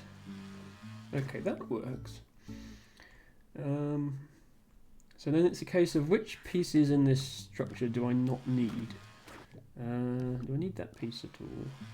Yes, okay. But without that piece, if I take rid of this piece breaks, which is strange. What if I get rid of that piece? That one breaks. What if I put this as steel and get rid of all of that? That breaks. We'll make that steel. That breaks. Okay. Yes, the cheapest working solution I have at the moment is this 31,000. Choose Game has been redeemed by LT Bago, who suggests Void Stranger. Okay, that's not a game I'm familiar with. I'll just have a look, see what it is. Okay. Well, it's a puzzle game, which is a good start because I like puzzle games. And it gets good reviews, both on Steam and elsewhere. Yeah, I think I can probably honour that request for you, T-Bago. I won't be playing it on this stream since we're already an hour and a half in. But I will... Oh, wow. T-Bago! That's 1,000 bits you just cheered. Are you sure you didn't put an extra 0 on the end of your cheer by mistake? Wow, okay. Thank you very much for that. You really didn't have to. Honestly, I would have bought the game myself. I hugely appreciate that, T-Bago. And... I was just saying to my artist the other day, I don't think I need bits tier badges because nobody's ever going to cheer that much. And now you just have. We were discussing whether, because you see you've got that little green cheer 1k badge now. I was just discussing whether to order some custom badges with my artist. So it looks like I'll be doing that now, which will be good news for her because she'll get some more commissions. Thank you very much. And yes, I will play that, as I say, not this stream. I will probably play it on my next stream, which is usually Dwarf Romantic. I might start off with some Dwarf, and then maybe an hour and a half, 2 hours into the Dwarf stream, I will transition over to the new game, just so that my regular Dwarf viewers get the content they're used to as well. And then I'll play it for an hour or so, see what I think of it, and if I like it, I will then continue it on to future streams. And eventually, because I'm getting quite close to being done with Polybridge, once I feel like I've taken the game as far as it can go, I will swap over to a different game in that slot. And I thought I was reaching that point with Dwarf, but as you may remember, T-Bago, my last Dwarf stream, I did have quite a lot of new people come in and say they liked the game. So I definitely think I should play it. Yeah, so my idea for the bit badges, Dustin, I didn't want to use flowers because... the sub badges are already flowers. What I wanted to do for the bit badges was have fruit. My artist has already done a emote-sized strawberry, which, well, because she was drawing the strawberries on my start screen, which I'll put in the Discord as an emote soon. But my thought was I'd come up with fruits that match the colour of the bit badges. So the one bit badge would be like a blackberry or something that's black. Then the 100 bit badge would be something purple, like a plum. And then the 1000-bit badge could be something green, like an apple. And, and I don't think anyone is ever going to cheer 10,000 bits, but if they do, then I guess blueberry, because the 10,000 is blue, isn't it? Or is it red? No, it's red. So yeah, a strawberry or some red fruit.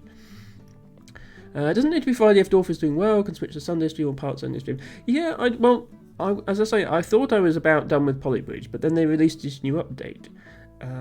Since I'm doing optimization as well as new levels, I think I've got quite a bit of Polybridge content still left to stream.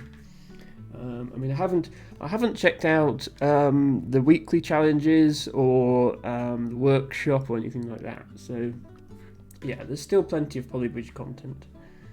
I mean, yeah, you're never done with Polybridge unless you're the top spot on every leaderboard. There is always technically more you can do.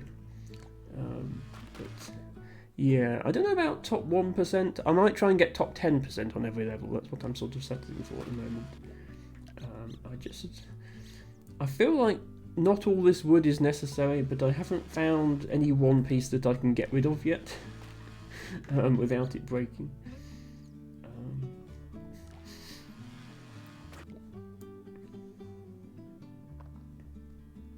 Okay, well, let's leave that like that. We've already saved quite a bit of money. That's $4,500 cheaper than it was. Let's move over to optimizing this part. So immediately we have a problem, which is that the vehicle is entering at a slightly different angle and causing this rope to break. So we can fix that, just so we can submit our score. Okay, still only top 39%. Can I do the usual thing of replace this with wood?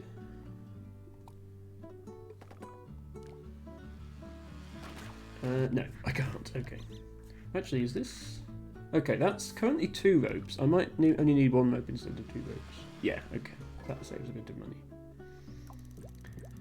Yeah, sometimes if even the rope breaks, you need to put the second rope in. What else can I save here? Do I need quite as many pieces if I ramp this up a bit? Okay. No, I do not. Yeah, I think I just wasn't paying much attention when I built this the first time, because I tend not to like the jump levels much. I ignored the fact that, yeah, the vehicle can actually jump. In fact, I might even be able to jump from here. Obviously, yeah, not without making it steeper. Next step is from... Yeah, so to get a really good... This is one of the reasons I don't like jump levels. To get a really good place on the leaderboard for this sort of thing, you have to build a thing where the vehicle sort of gets itself attached to a small sort of swing. So you have a rope coming down like this, and then you have maybe some roads like that, and the vehicle actually gets stuck here somehow, and then the whole thing just swings across the level, and you don't have to build any of this at all. And they're just so... yeah. The thing is, I prefer them to falling roads because at least they are, you know, it's not a glitch.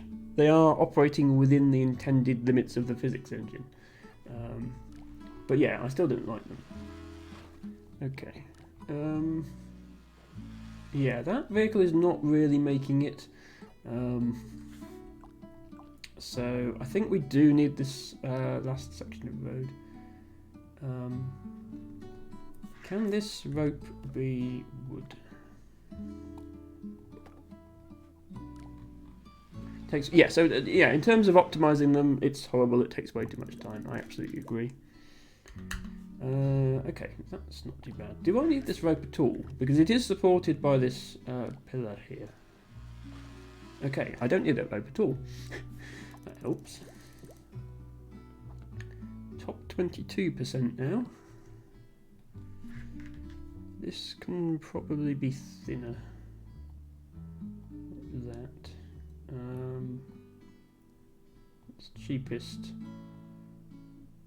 419. Okay, that and that are about the same price. This could almost certainly be thinner.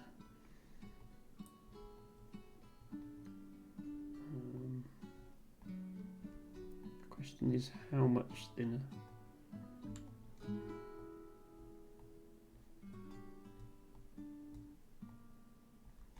Start with that. Okay, that still works.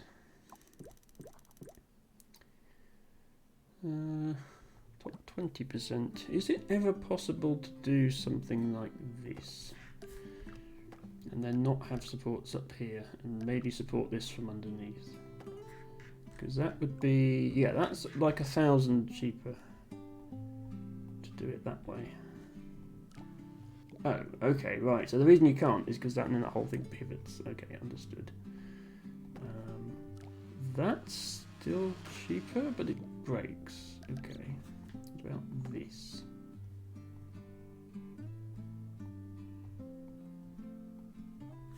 That's also still cheaper. Okay, no. I think it's looking like the answer is no, that's not a good optimization.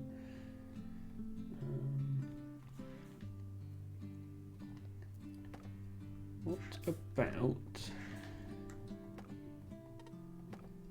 that, but then just take that bit off? It's still slightly cheaper.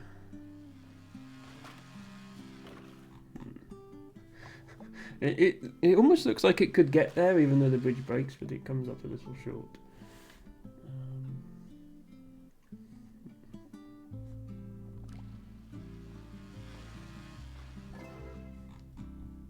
Okay, that worked.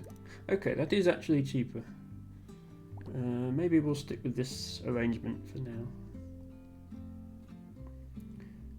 Does this still have to be rope? Yes. Does this still have to be rope? Yes. Okay. There is another thing you can do on levels like this, which is you can put a piece here and actually support the level with your bridge with this rock, rather than relying just on the joint here. I don't think I need to here, but it is a thing you can do.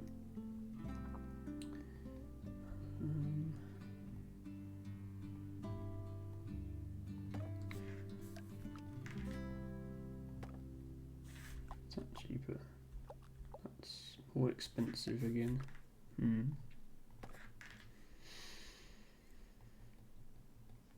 Biggest optimization you see is having the road closer to the static node at the bottom, so you spend less on under supports. Yes, that is a good point, Dustin. So what Dustin is suggesting is, hang on, don't cut this end node because I need to see where it was.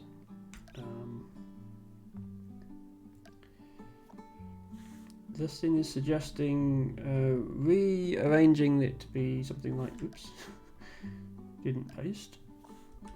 Something like this, so that the road is closer here, so that this can just be one bit of wood. I would then probably have to raise this some more so that the vehicle still makes it. Let's see how close it is to making it.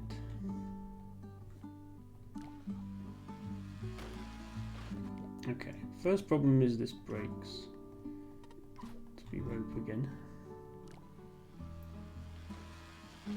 Okay. This did not end well for our bike here. Let's just watch that again in slow motion.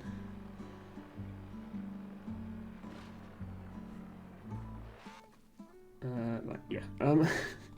So I do need to make this higher, and there's a limit to how much higher I can make it because I want to have just one piece of wood here. But we can still get it to like there, which might be high enough. And yeah, that represents a saving of about $500, so definitely worth it. Thanks for that suggestion, Dustin. Oh, right, almost made it there, right on the edge of falling off. For a moment it looks like he had it. So if I just raise it a little bit more. Something like that maybe. Might be good enough.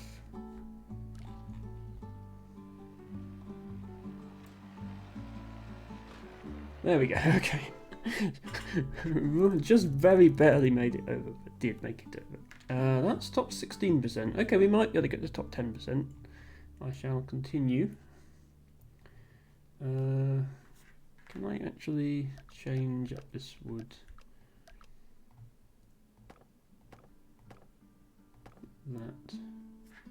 That uses one fewer wood piece, so it's about $300 cheaper. Okay, now he doesn't make it up again. This up.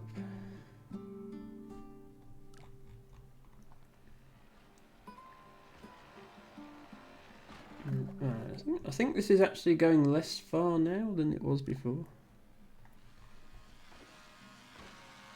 Oh, okay. Well, he didn't drown. I think if I just tweak this very slightly, that will work.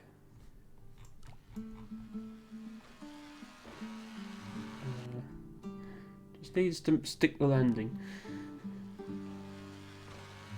There we go. Recovered that time. Top 15%. That's when you turn on 6 times speed and leave the sim running overnight. I don't think it will actually recover from face planting the ground like that. But yes, there are solutions, especially sort of top leaderboard solutions, where you literally have to run the game at max speed for about 10 minutes because there's a road, like somebody's built a road like this, and the vehicle has to climb that road to get over the bridge, and the vehicle's just barely fast enough to very, very slowly edge its way up the road. I suppose, yeah, it could sort of shuffle its way along the ground, maybe. It only has to hit the flag. It doesn't matter what state it's in when it does. Let me see if I can actually lower this any further.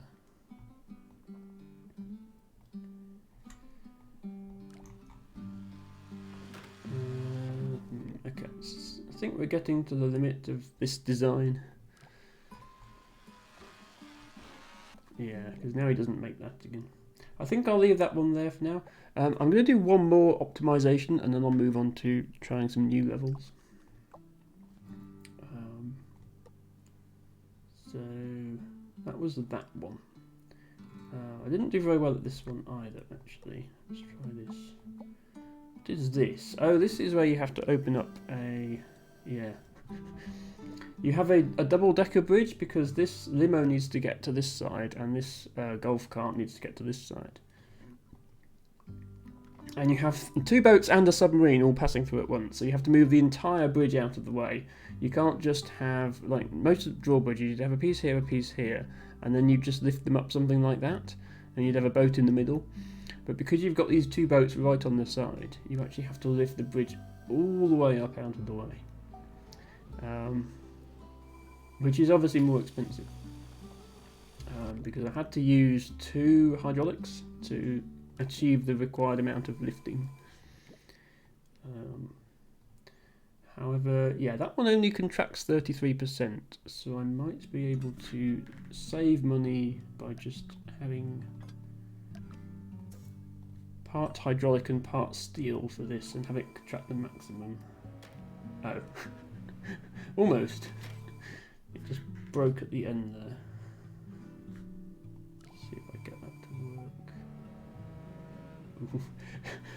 Very close. It falls on the way back down. Okay, this is going to have to be a steel. That's still cheaper. Okay. Yeah, that saves...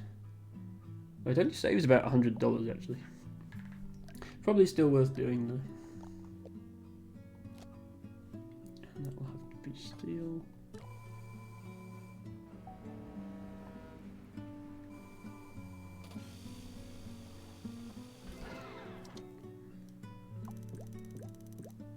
Currently sat at top 32%. Can this in fact be a rope?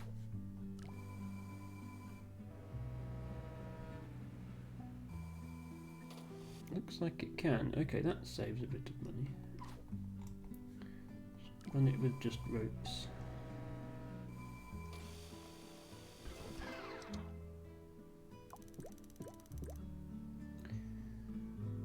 30%. Staying on that subject, can these be ropes? Yes. Can these be wood?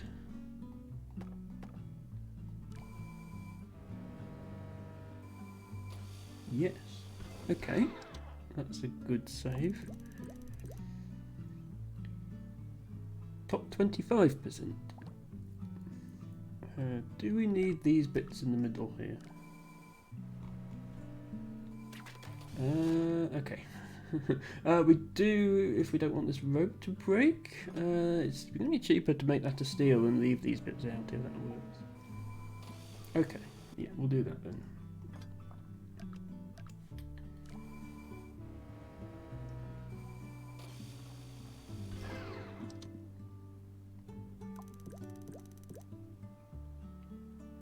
Top 23%.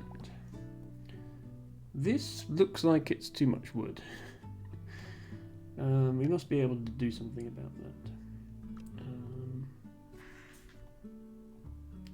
We need to support each of these joints from both sides, because we can't have a piece like that to hold it up, because this piece would either have to go with this bridge or with this bridge. It wouldn't be able to go with both, and then one of the bridges would flop over. But if we do something like that, that's a lot cheaper. Yeah, that's $500 saved. And it immediately collapses. Oh right, yeah. Now suddenly the lack of the other supports is becoming a problem. The whole thing collapses in on itself. What if we move that over there? Still done. What if we do this? Is that more expensive? This is still cheaper. Okay, yeah, this is still cheaper if it works.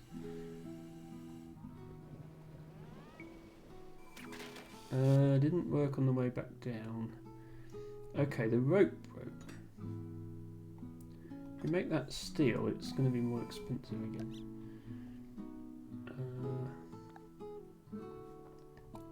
I don't think this is actually quite lined up straight. It's difficult to line up straight when you've got two different types of material, because the this line tool doesn't let you place different types of material. I think there is straight. That little tweak and now the whole thing collapses. Oh no, because I undid that. Sorry. There we go. I just don't want this rope to break if I can help it. Okay, rope still breaks. If I shift this is shifting the sort of centre of mass of the bridge nearer the edge, which might put less strain on the rope.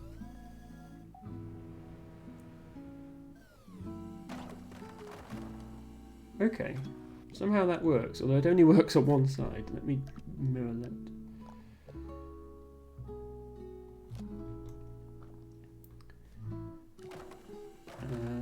Excuse me? This is two identical sides to a bridge, and this one just breaks. Why? What did I miss on that side? Split joints? Oh yeah. Why when you paste split joints do they change their behaviour? It doesn't make any sense. Okay, finally we got there. And that is actually $100 more expensive than our previous solution. Why was that? Oh, because we moved this back. Yeah, let's go back to this then. I want to find a way of making this cheaper. And clearly that was not the way. What about...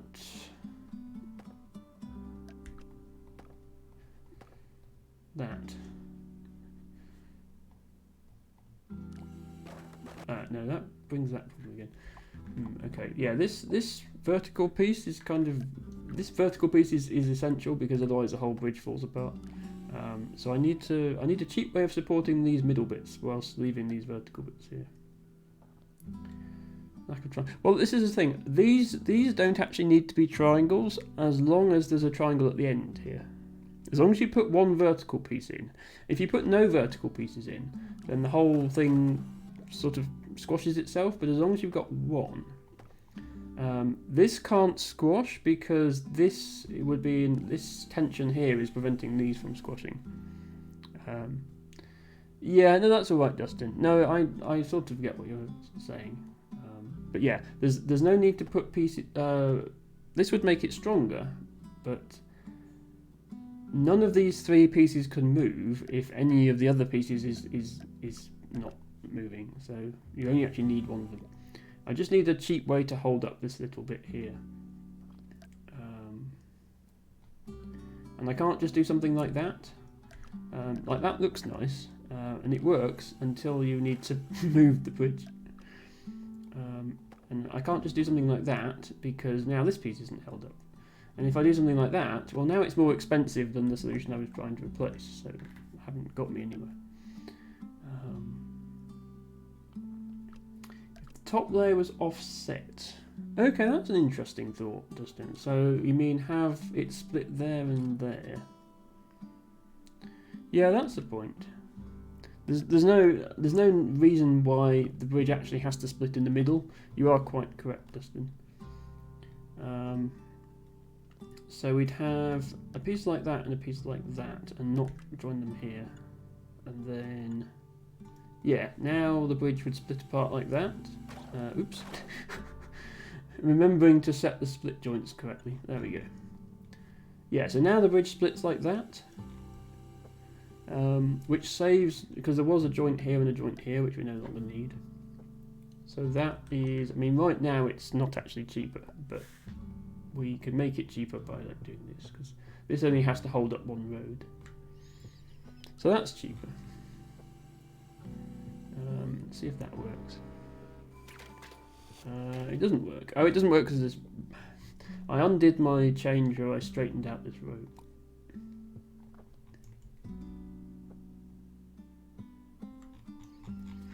Let's copy that over to both sides.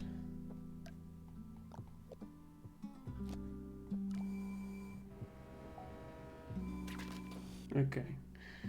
Still only works on one side, not the other. Unfortunately, now the other sides aren't symmetrical. Justin says I mean through the entire bridge. Okay, yeah, so what you're getting at is more like... let me turn the grid on, actually. If we end this piece here, and then... oh, we'd have to move these hydraulics. Maybe I'll change the bottom. If we end this piece here, and then we have pieces like this... then instead of having the supports that we were working with, we can use triangles here. Yes, that's a good point, Dustin. We could do something like this. It's not quite that simple because I still need to think about how the middle is going to be held up.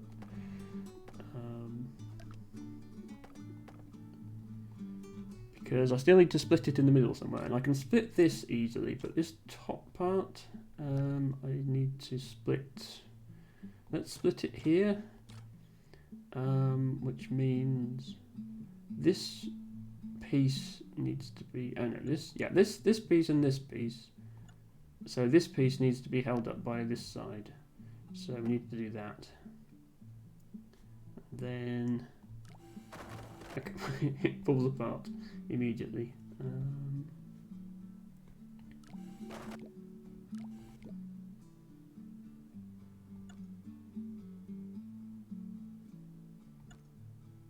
Wait, what? Oh, sorry. Yeah, this needs to be rigid here now as well. In order for that to, yeah. So we also need a piece here which we didn't have before, because it's triangles, not a box now. Yeah. Okay. So yeah, now the pieces separate like that instead, which is different again. Plus, need to connect two static joints so you can move it off the bottom. Yeah, that's what we've done. Now, does it? No, okay, they both fail to lower themselves again. Okay, I'm going to put this back to steel. This is actually, yeah, this actually saves quite a lot, so it's still cheaper even if I have to make this steel again.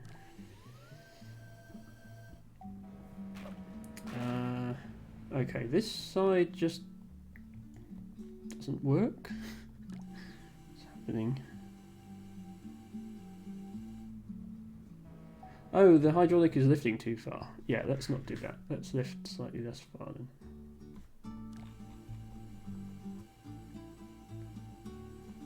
It only needs to lift far enough to clear the boat, which it's just about managed to do.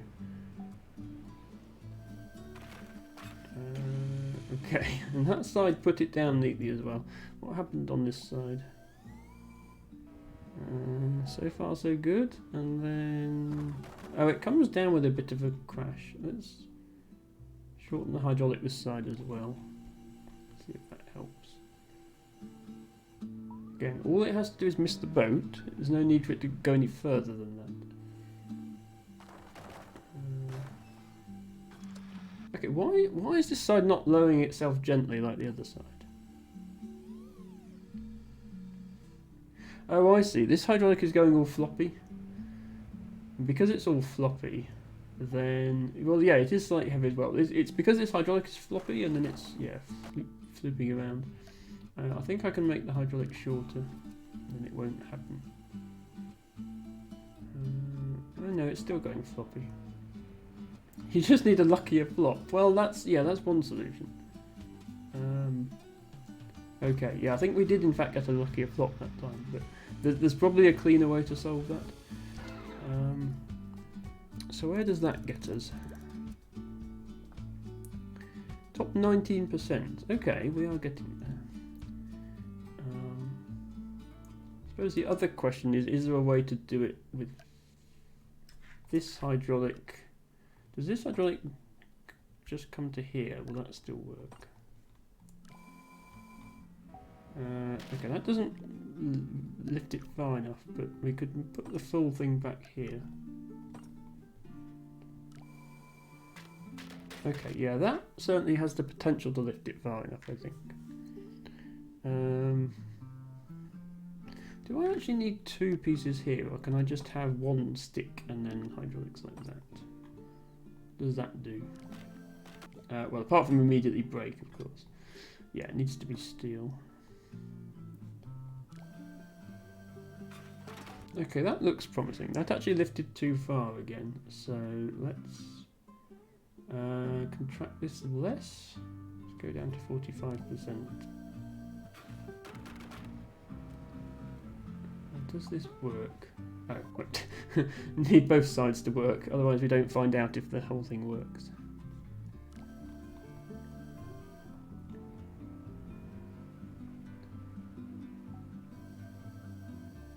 Okay, yeah, so that gets rid of the flop problem because now this hydraulic is a single solid piece.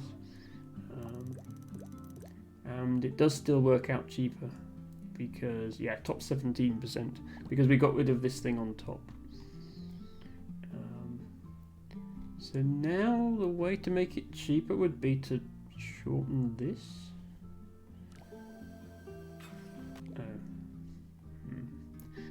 We'll just shorten it in the right angle. Yeah, okay. It's not quite as simple as just shortening it, I don't think. You could squish the roads together now. Not much. Like, the limo is already taking up most of the available height. We could probably get away with, like... Oh, grid doesn't work. We could probably get away with, like, that much squish.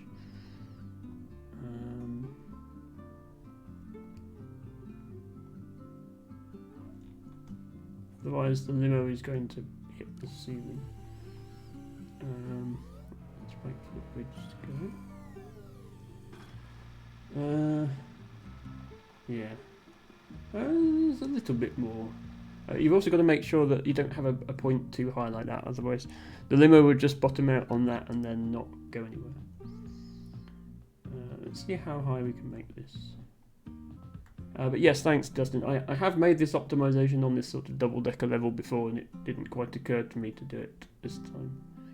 So thank you for that.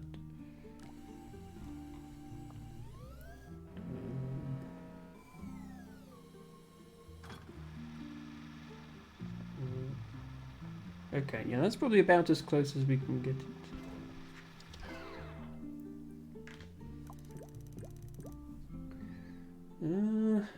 15%.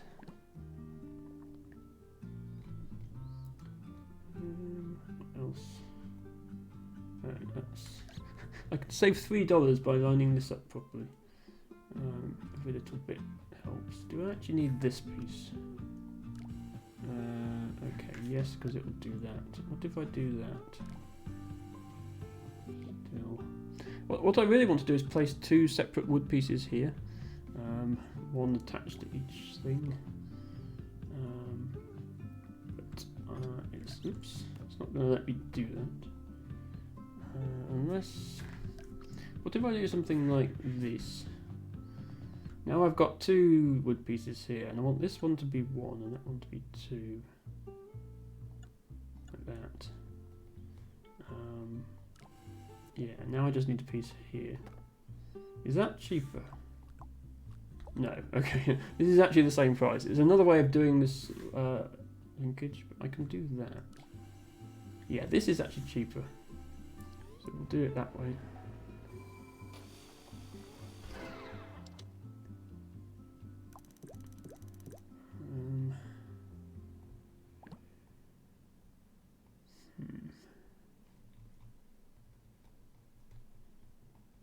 I think, yeah, the saving now has got to come from shortening these hydraulics. So let's try lowering this. Dustin is cooked. You're cooked or your dinner is cooked?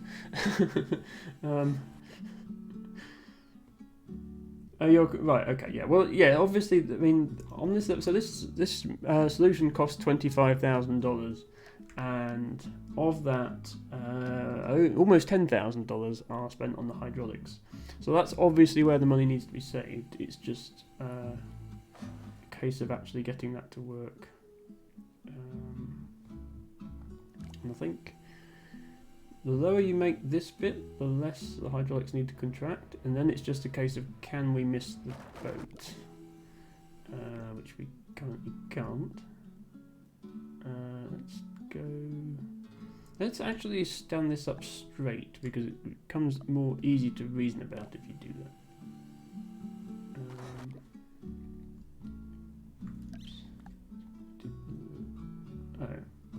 Oh, okay, can't go there. That explains it.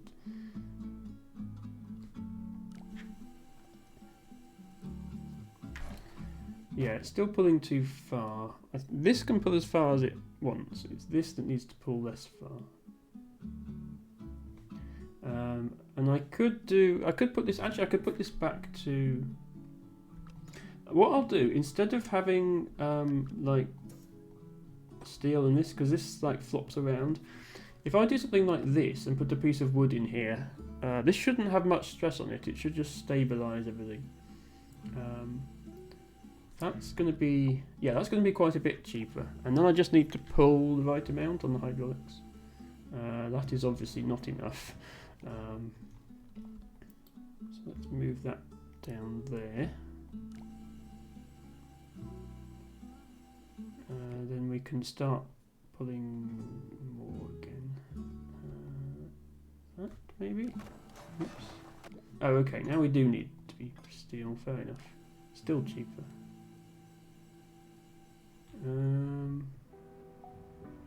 This looks promising, it's just it's not actually moving the boat enough. Okay, now the steel breaks, that's a bad sign. Can this be a rope? No.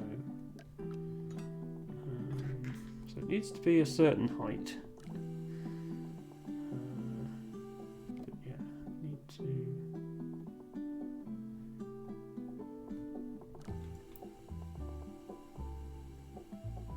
We need to move it further, which does mean more hydraulic. How flat can this actually be before it stops working? Not very.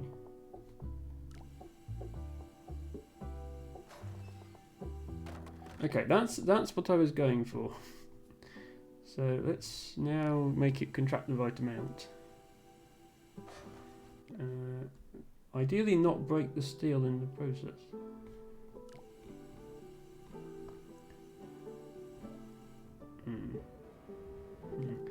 there's a delicate balancing act between contracting enough to lift it high enough and breaking everything. Yeah, that's still not enough. Maybe I need to completely rethink this. Can I ever just have one hydraulic here? What does that look like?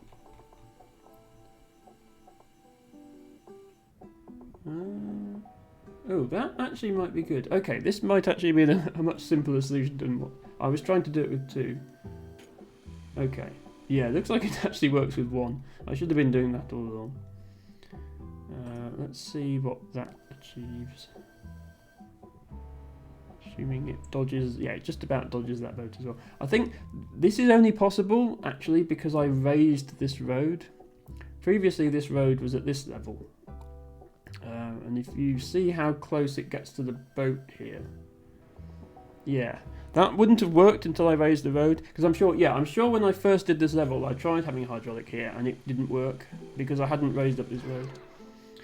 So that saves a ton of money. That saves about $1,000. Yeah, and gets me to 17th place. So that was obviously the answer.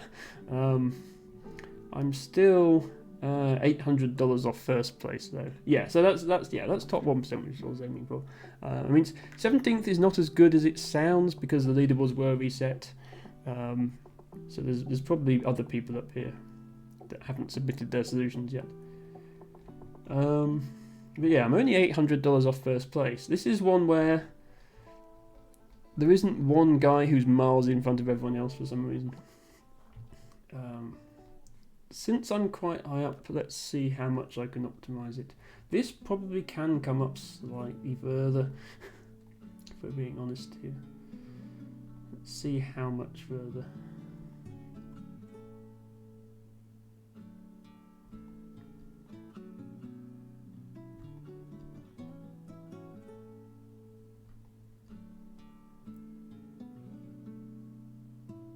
Okay, that road should still be more or less flat. If the limo isn't going 1 mile an hour due to friction, it can go further. Okay, well, we'll see if this works.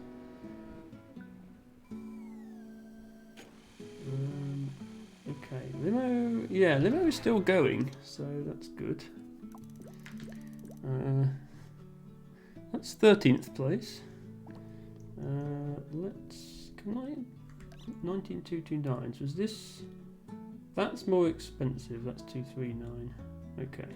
Yeah. So moving this point doesn't help.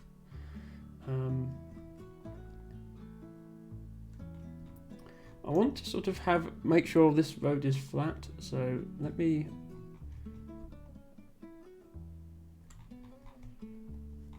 Will this tell me what angle I'm at? No, it won't. Okay.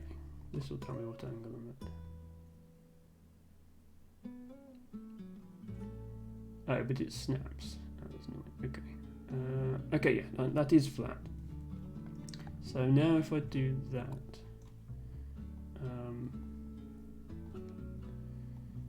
should be able to adjust this to make sure it's all the same height. Because obviously, whatever height the limo can fit at, the whole thing should be that same height. Okay. Let's try that.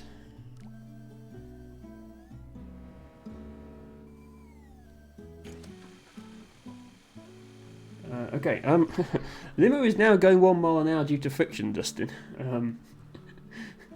But it still makes it, so we won't move it any further. Okay, that's 11th place. I can also save money on this, I think. So that's more expensive than that. 173. Where's the... Okay, yeah, so this is 19,160 in the middle, and then whatever direction I move this point, it's more expensive. This is the minimum here, 19,160. So assuming that works, that's going to be where that needs to go. Limo is very stuck, but it did make it. Yeah, okay. So the problem now is, where does this other $600 come from? Because $600 is like 2 pieces of wood. and I don't see what you can take off this bridge. Still have it work. You can't really shorten these hydraulics because they're contracting the full amount and they're only barely lifting the bridge far enough. And this piece is needed because otherwise it does that. These zigzags are obviously all needed, and this piece is needed in order to have this bottom road stand up straight, and that's the cheapest place to have it. So I really don't see how anyone got it cheaper than this. Like, I don't see what piece you would change to get it cheaper. Can you keep the two-way wood in the middle, but delete the wood to the right of it? Three-way wood. So keep this, delete this. I don't think so, because it's going to go floppy. Yeah, see, like that. This will flex, because this piece is on the other half of the bridge. So you've got to imagine this piece not being here. If you imagine this. This is what's going to lift up. So obviously it's going to flop now without this piece here. Oops, without wood. You've got to imagine two separate halves of the bridge. One of the halves looks like this. And the other half looks like this, which is a bit more conventional. And I'd like both halves to look like this. The only reason both halves can't look like that is I don't have a way to draw a second road between this road and this road. Instead of the three-way, use a floppy wood rope. Okay, so you're saying, right, so you're saying delete this piece then. Yeah, but then obviously make this like in line with that. Okay, that works. Yeah. Okay, let me get this absolutely as straight as I can. Can I get cheaper than 18,905? No, okay, so that's the limit on cost. It looks like it's slightly floppy still, but it isn't. Okay, what does that do? Okay, it doesn't slow the limo down anymore, which is good news. Okay, 6th place. We're only $6 off 5th place. Can I somehow save $6 more on this limo thingy? It's just... I'm just moving every one of these up one notch in the hope it still gets through.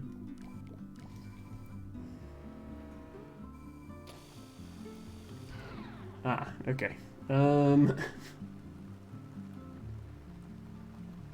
Why are you stuck? You're not touching the ceiling. It must be stuck on the floor, I guess. So maybe move this back down a bit.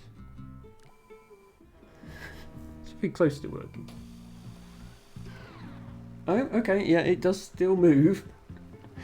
This is on 5 times speed.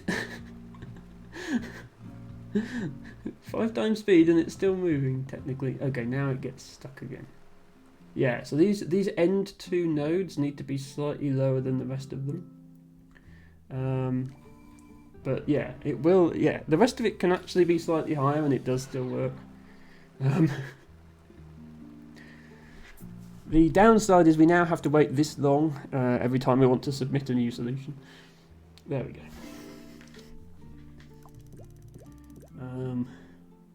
Okay, 5th place. Now what? Yeah, well, yeah, hopefully they aren't in a rush. I quite agree, Matchcatcher. Can this be wood? Like, can the limo just sort of clear that gap? Okay, broke. Is rope cheaper than road? Rope is cheaper than road. Oh, then it just fell. That's not. I was hoping somehow the limo would be able to clear that gap. But obviously there's no point having it as wood if it doesn't even work. So why does this break? Is it just because it's got the strain of the whole bridge on it, I suppose?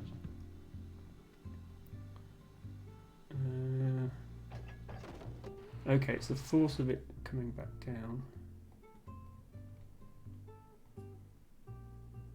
Can I tweak this to make a difference? Like, this isn't going to lower quite as far now, so maybe it's slightly less stress. No, okay.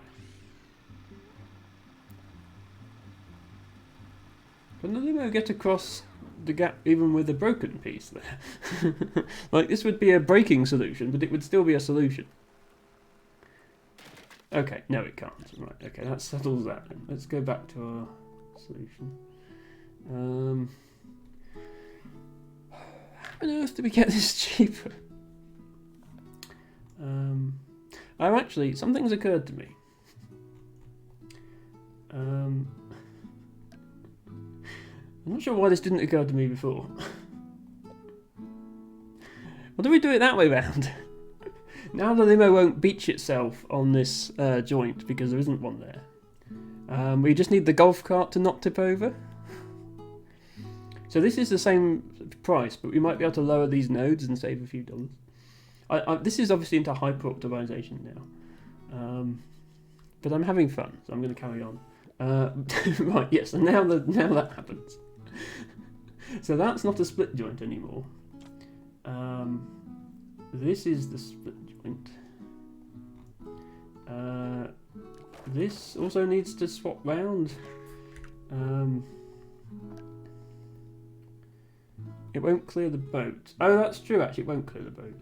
Let me just see how far off it is from clearing the boat. Maybe we need a sort of 50-50 where we bring both sides in slightly. Let's try that, actually. Let's go back to this solution so I don't have to fiddle with the things. What if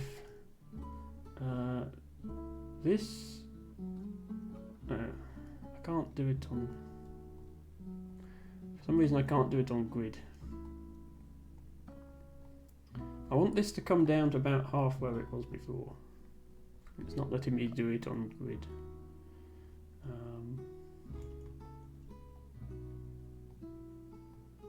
And then I want to bring this in as well. Oh, actually, I can't bring this in because it's max length roads all the way. Right, I'm starting to see what the solution must be. The solution must be to not have this actually attach. What you must have to do is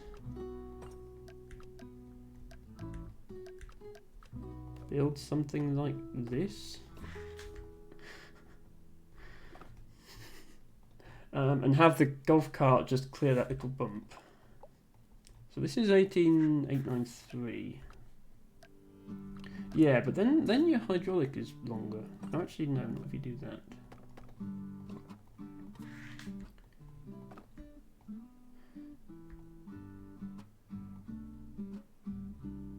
What was the 18893? So it's cheaper if... Yeah, that's cheaper.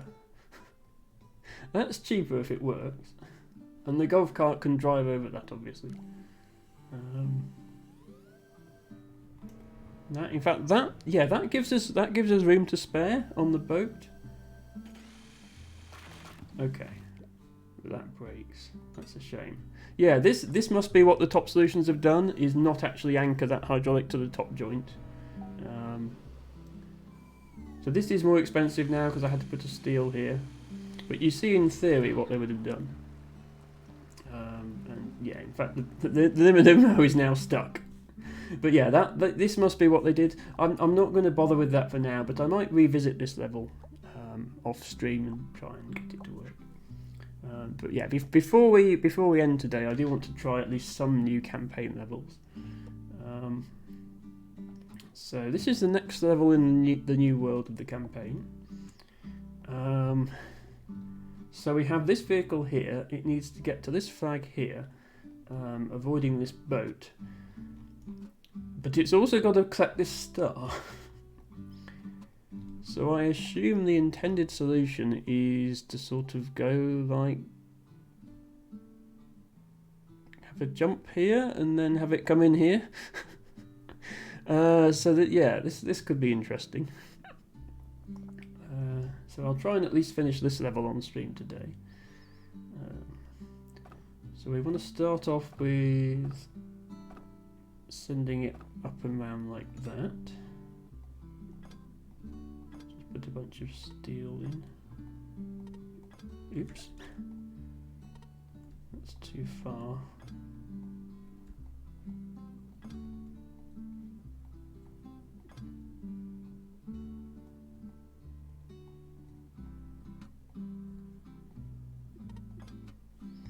See if that's any good.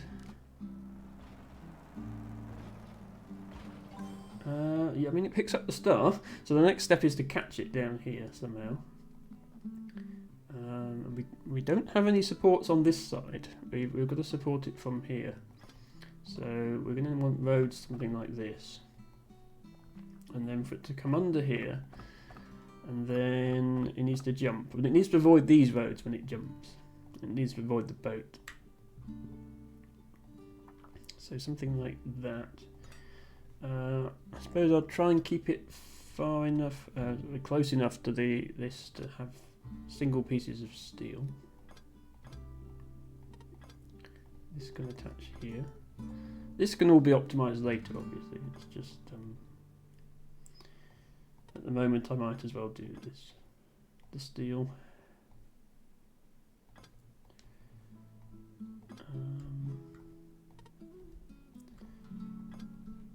Then we need to adjust this so that it sort of somehow catches it. Okay, I mean it did catch it, just not very well.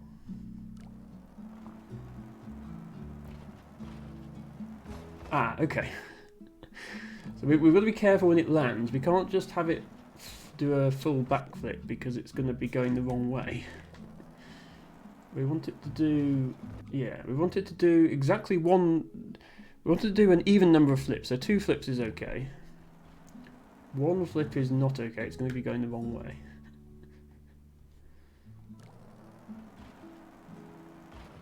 Okay.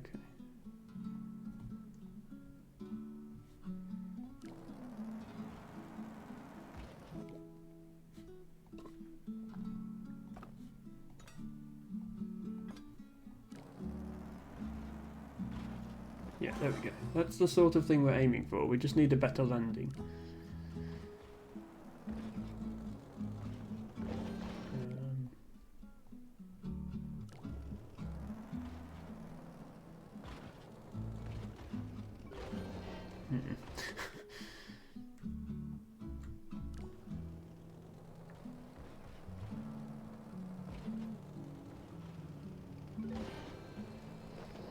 Okay, it's not too far off. We do have springs available, so I'm thinking make this a spring. Oops.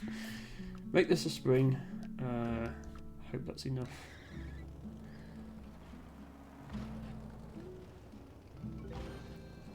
Okay, I mean it completely buckled, but it didn't break. And yeah, that does make it up there. So we're almost there. We just need to get it from here to the flag. So let's just stick some roads here and maybe it'll just fall down and everything will work.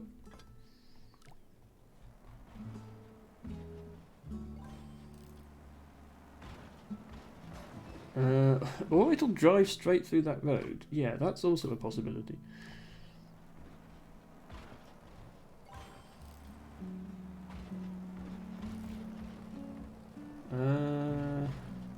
Okay. It doesn't work because it needs to flip as well, because otherwise it's driving away from the flag. Okay. What do we do here? Let's put another road in.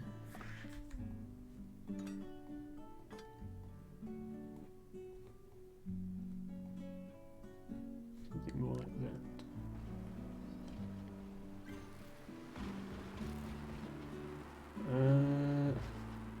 I'm hoping it eventually manages to flip itself onto its other side and drive towards the flag. It doesn't look like it's going to do that though.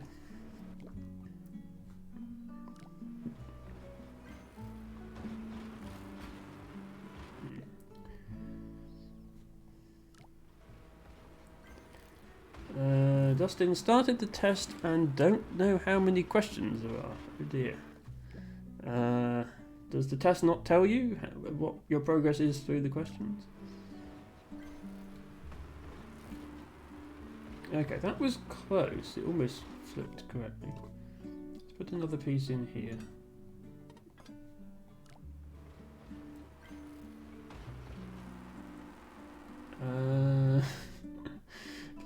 just work? Come on.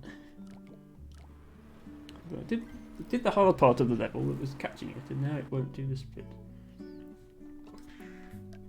Let's try and make a smooth ramp for it to go around. Make an extra joint in here as well.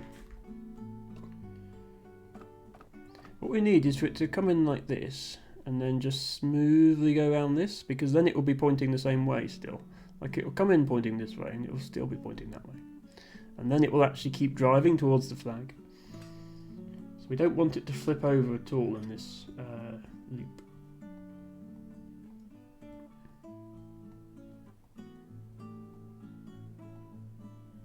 Let's try that. Oh. Wait, what?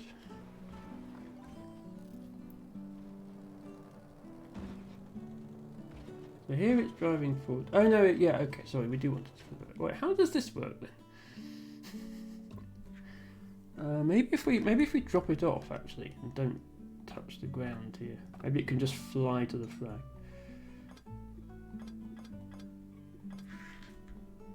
Let's try something like that.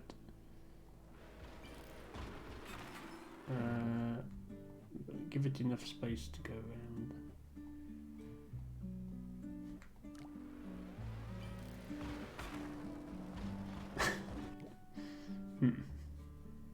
Okay, let's get rid of that completely.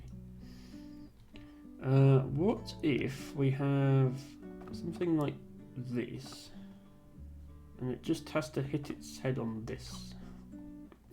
We have springs, because otherwise it will break. What about this? No. That doesn't actually need to be there. This can be a spring. Yeah. The more springs there are, the harder it is to break.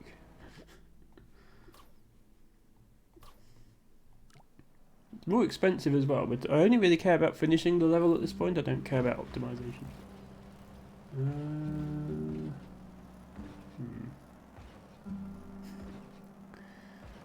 This is not what I wanted.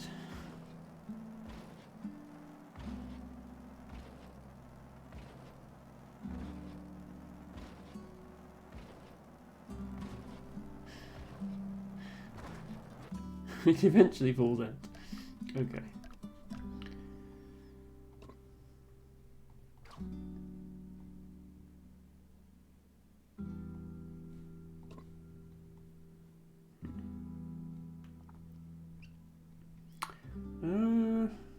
What else can I do here?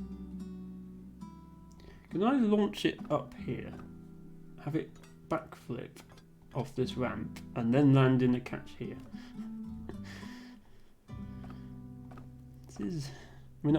These levels are more fun than just a normal, just a jump level. But yeah, sometimes I don't really understand what sort of stunt it wants me to pull to actually finish the level. Okay, that jumps much too far.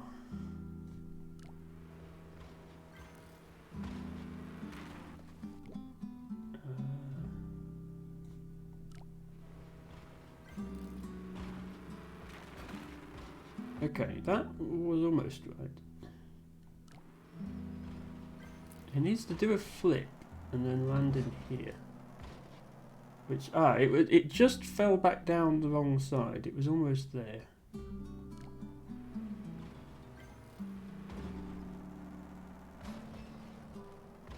Ah, so close.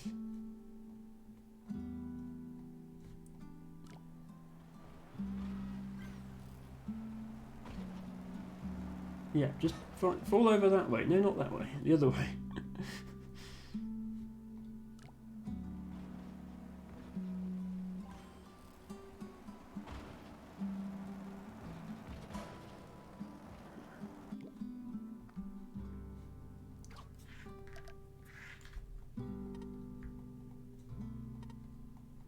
Spring here.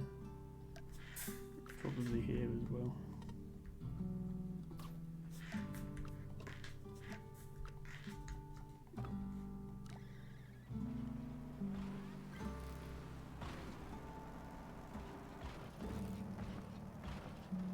No, still landing the wrong way up.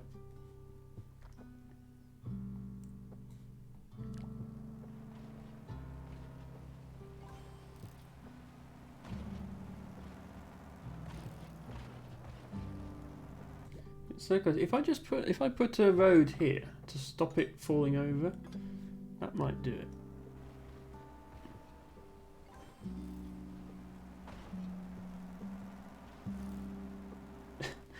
Or it could just jump over the whole thing now for some reason.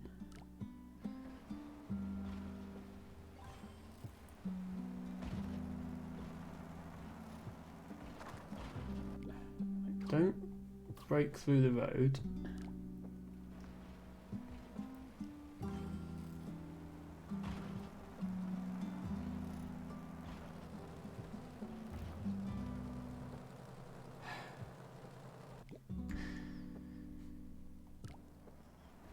I might have to give up on this level if I don't find a solution soon.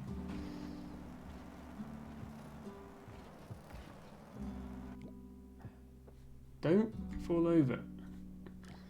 So all I want is not fall over.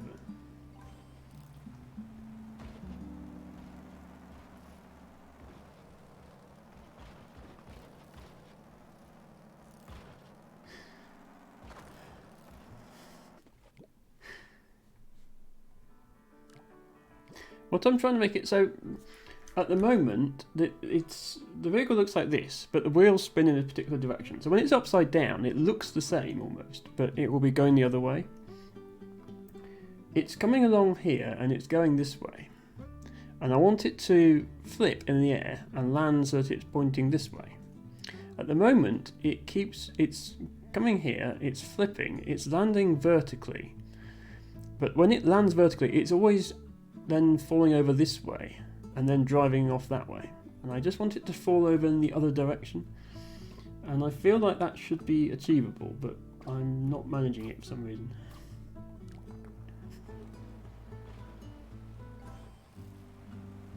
So it's coming this way, it needs to flip over and be the other way up. Let me see if I can play with the angle of this and make it flip over.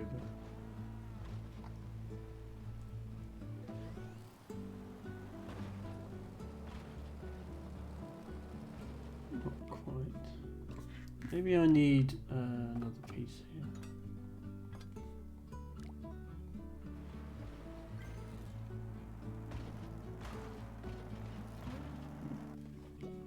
Or maybe not.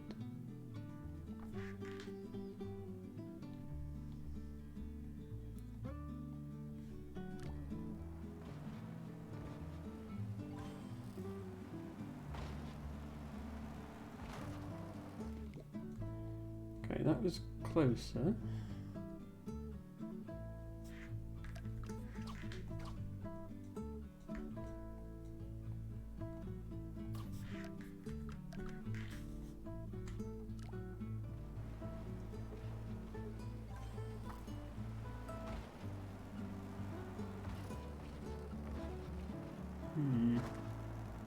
Yeah, it's not going, is it? What else could I do here? I could have it come from below and loop round there. Yeah, if I make this jump lower, this is going to be much more expensive, but if it works, then it works. I could have it jump down here and catch it with a similar mechanism to this. So just have something like this here.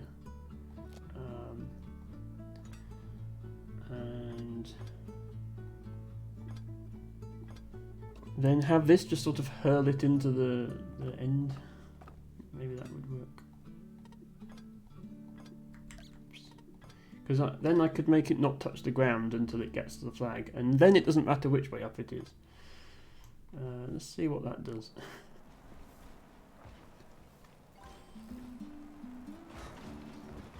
We do need to jump a little bit.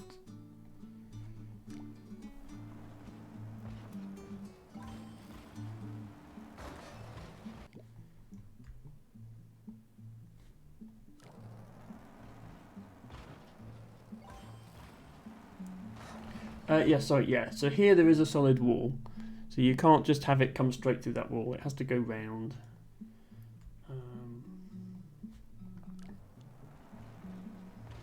Now, the problem with making a jump like this is I need to have a landing that doesn't completely break. So I need to put a spring here.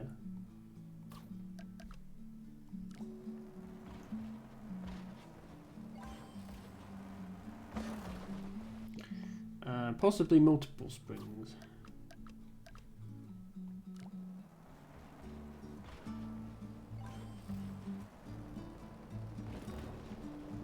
Okay, nearly. This needs to be lower as well.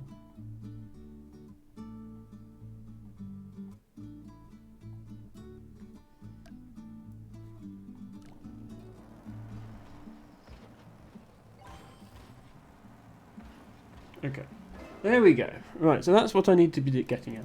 I'm only just below budget, so yeah, bottom 38%, but we succeeded.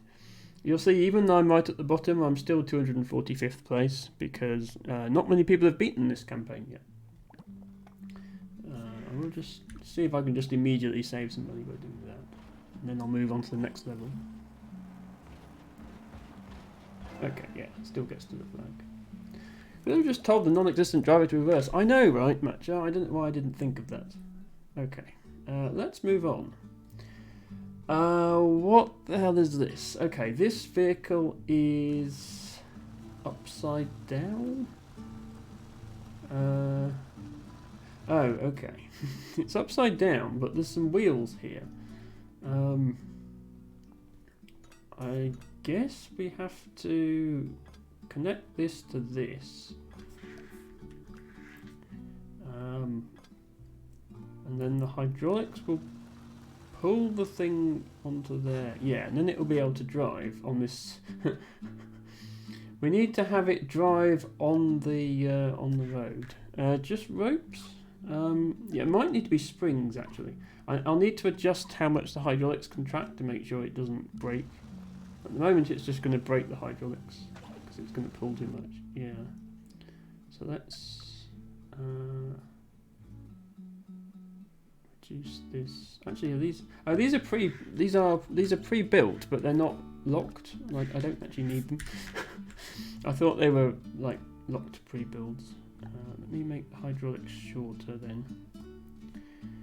We only need to. Yeah, what we're going to do, I think, is pull this car onto the roof, and then we're going to have to build a bridge that the car drives on the top of. Okay, and this foundation is locked. We can't get rid of this, so this doesn't count towards our budget, but these hydraulics do. Okay, I understand now. So we need to find out how long these actually need to be in order to pull this vehicle the right amount. How do they come up with these levels? A lot of the levels in this game were designed by players of the previous two games, so it's been community input. So the answer is people have played this game a lot and thought up things that would be fun to do, such as have cars drive on the roof. There we go. Yeah, so then it starts driving. That's what it needs to do. So then we need to get. Okay, now I see why this is here. This is going to get in the way. If we just build a flat bridge that goes like that, this is going to donk into this pillar, and we can't remove this pillar, it's fixed. So we need to have some sort of arch here that gives this vehicle enough clearance, but then because it's suspended from these, we also need to have that arch up by the same amount so that the distance stays the same, so that it all keeps working. Okay. Yeah, that could be fun. So once this actually attaches, okay, it's about there.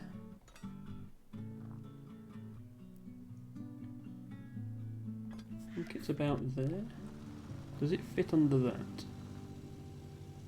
Not quite. Does it fit under that? Yes, okay. So we need to allow this distance, which was 3 meters. So it needs to clear this by at least 3 meters, so the road can't be lower than that. So we need to build basically this.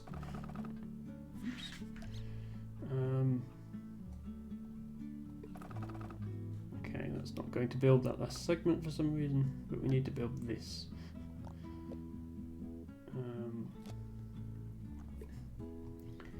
We might need to make it smoother than that, so something like this would be better.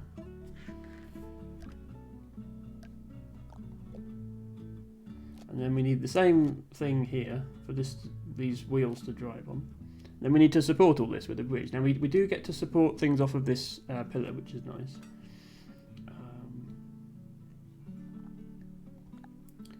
So we will make the most of that. And then within this, I don't know if we just do X's like this, probably. Again, we might be able to replace steel with wood later on.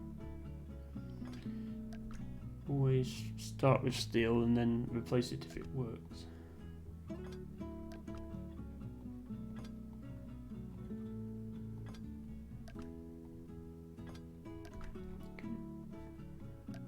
That. Okay, it's within budget at least.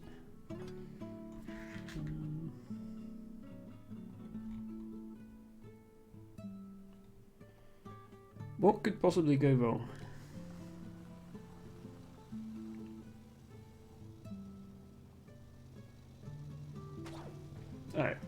A rope could break is the answer, clearly. It got surprisingly far. I think we probably do need to keep these wheels together because the wheels were sliding apart from each other. So I'll put a rope there. We'll make sure it does actually miss the pillar as well. Oh no, it broke immediately. What if we use springs instead of ropes?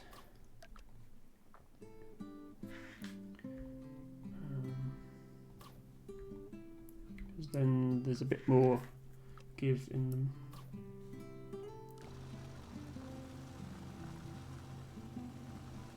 Yeah, and then we have to make the hydraulics longer.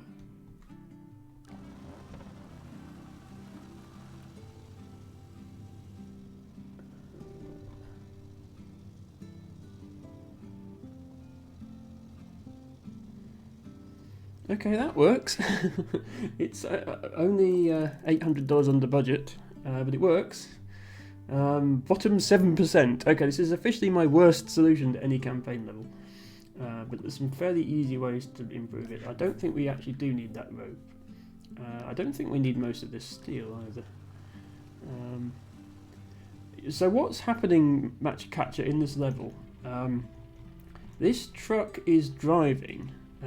The wheel of this truck is driving along this road, which is then, because it's connected to these wheels by springs, that's then causing these wheels to roll. These wheels aren't turning by themselves. They're just there to... Oh, actually, this gets stuck. I didn't realise that. I mean, it manages to get through anyway because of the springs. But yeah, these wheels are just here to roll along the top here. The truck is doing the driving. So this, at least one of these wheels needs to stay in contact with the road, otherwise it won't work. But yeah, it does make it. So yeah, I mean, I can obviously save a lot of money by building the bridge more cheaply, which I think I will probably do now. Do we need these middle bits? Can we just do a line of X's?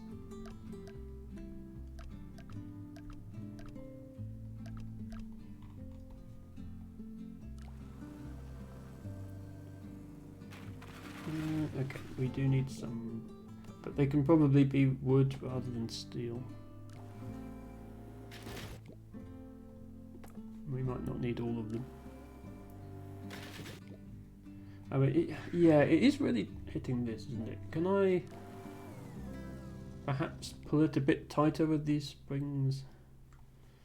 And then it won't hit there.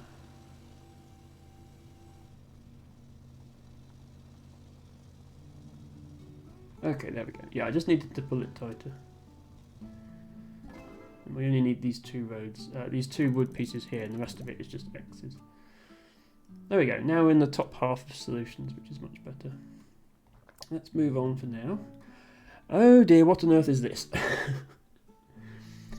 So we need to get this vehicle to this flag whilst collecting these stars. Yeah, vehicle collects one of the stars by itself. But yeah, we need to build some crazy contraption here.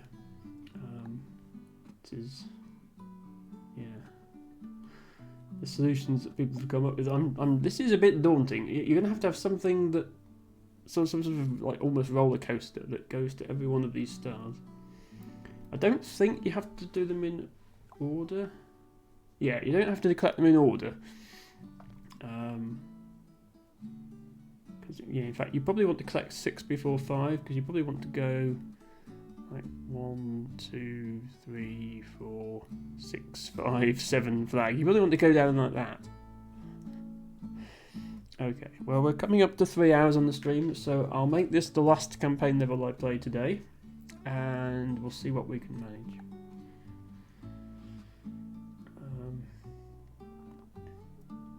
So, I mean, we can just sort of smack it into the wall, and then have it drop down onto the next section. So, first step is to just build something like that.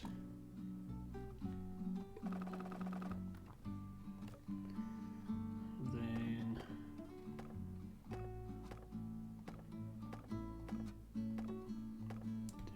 right, let's not have the grid on because that makes a mess. How much support do we need to give this? More than that. Can we make it with ropes?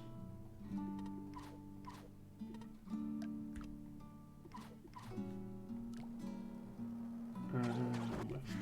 Okay. Let's make this bigger.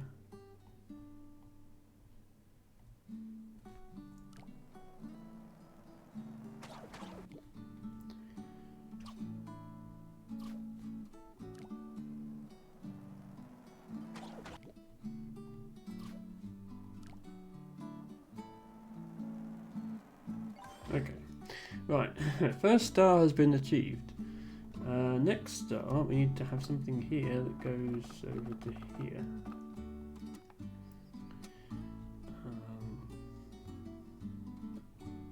That can be supported from here. In fact, it can look very similar to the last thing we made, just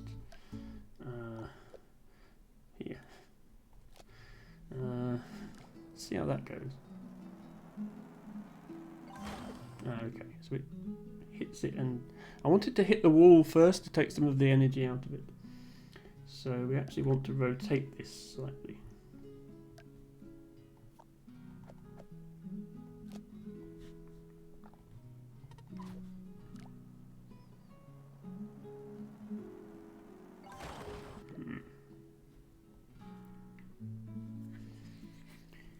Or involve springs in some way, but I don't like whenever you involve springs, your bridge becomes very unpredictable, I think.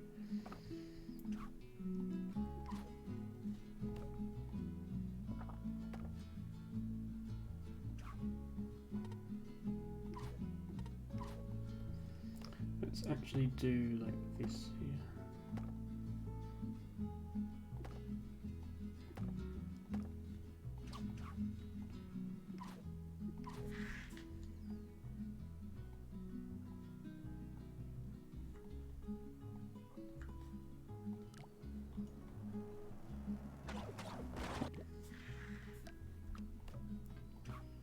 Maybe attention design isn't the right solution here, it just feels like it would be.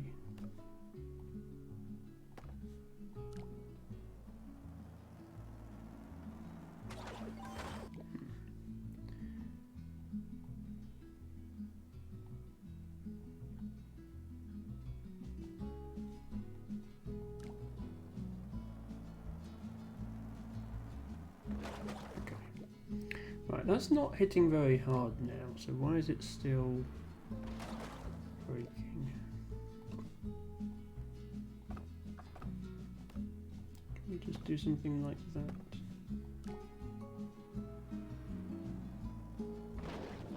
No, okay. Yeah, I think we're going to need springs. Oh, we haven't got springs. Yeah, there's no springs in this level, so we need something to absorb the impact that isn't a spring. What if I just make, just make this one steel? Then what happens? Okay. Then that breaks. Make that a cable.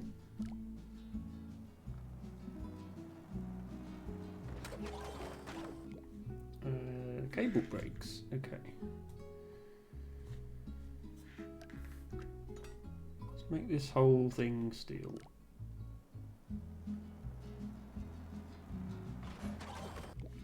Steel breaks. Double cable. Not like that. Like that.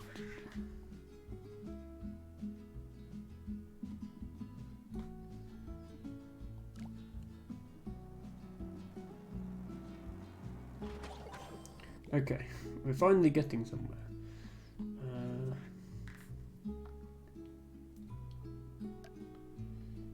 Let's replace this design with this design.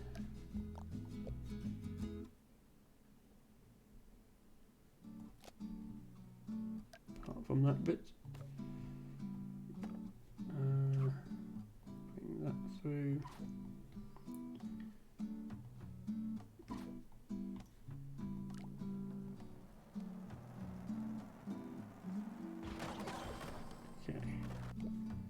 Oh, let's not forget to put the wood in here.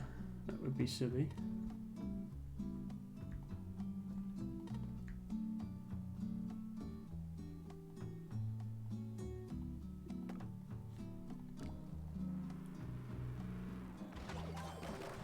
Okay, that can be a cable.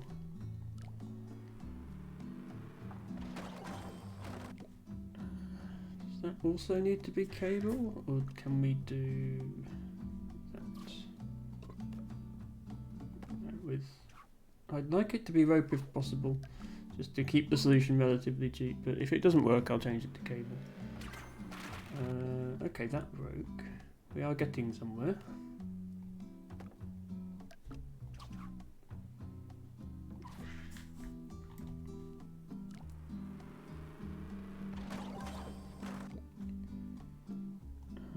Maybe this can just be bigger.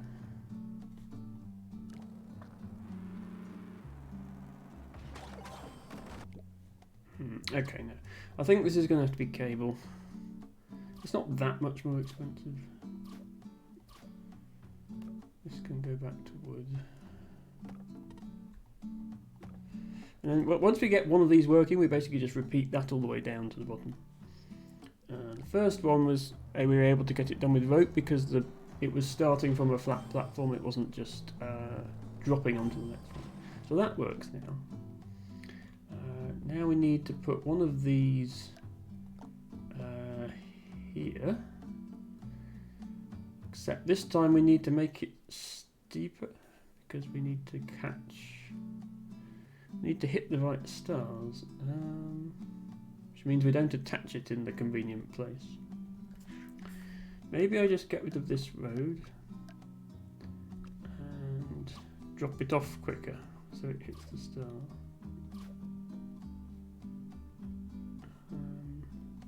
Where does that go?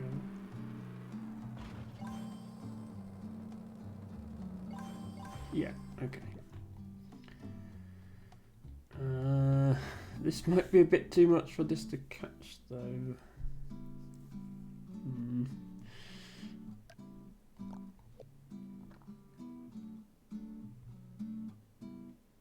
Yeah, we don't want it falling that far.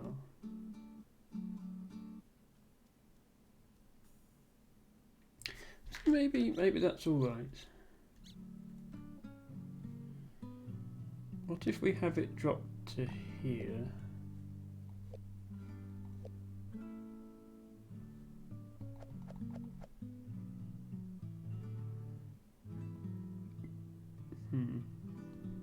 I'm thinking on the next one we could have it jump and then fall down here to get that last star. If it's still going fast enough, which it should be.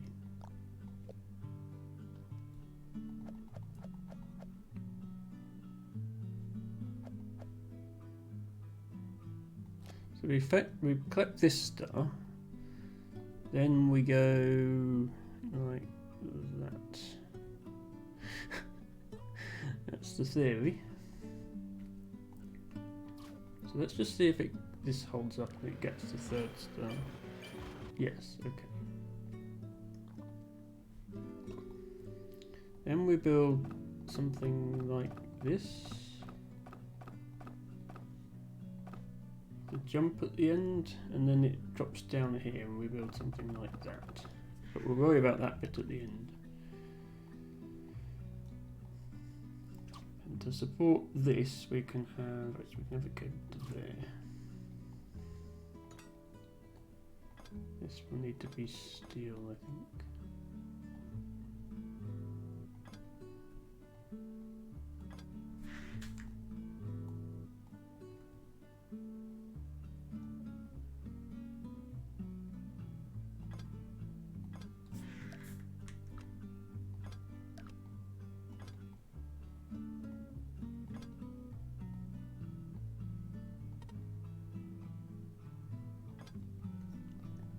Something like this.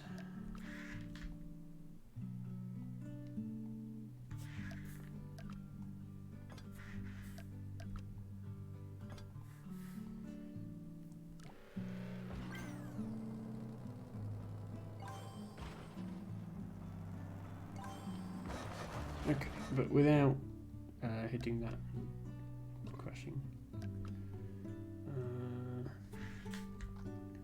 I maybe let it hit the wall first.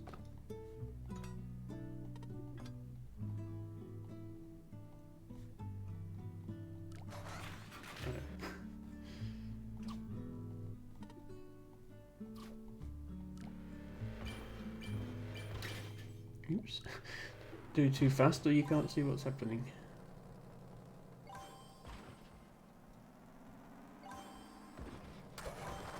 Okay, that's working. It just gets a bit too much.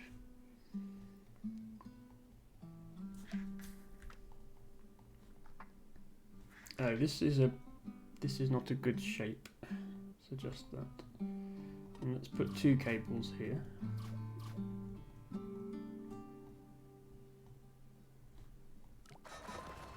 Oops. Now what?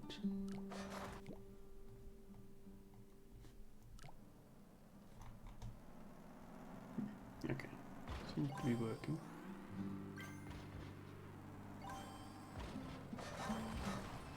Okay, this steel is still not happy.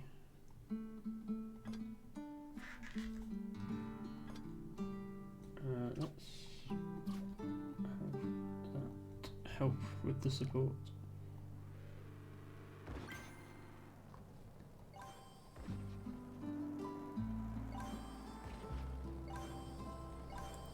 Okay.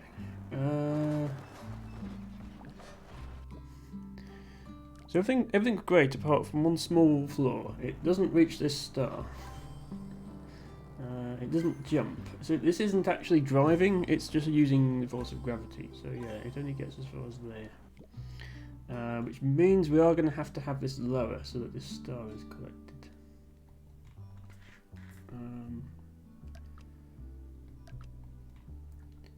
So we probably want a structure. Well, this doesn't need to go as high anymore because we're not going to get the star. It's going to go to here and drop off.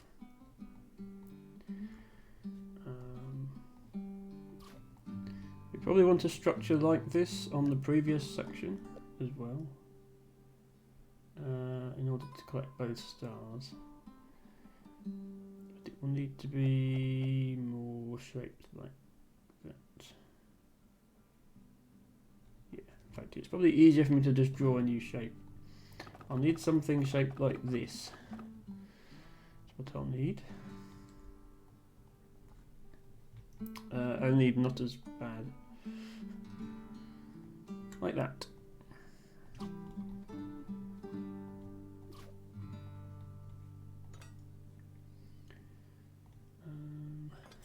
I don't want to hang it off this previous section because then it might just break the previous section. This can maybe be wood actually. Won't be under much stress.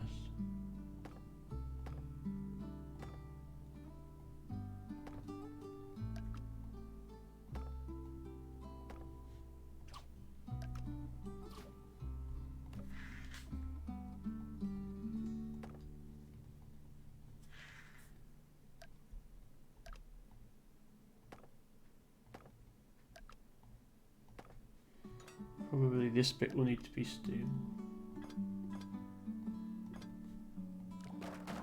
Okay. Not quite.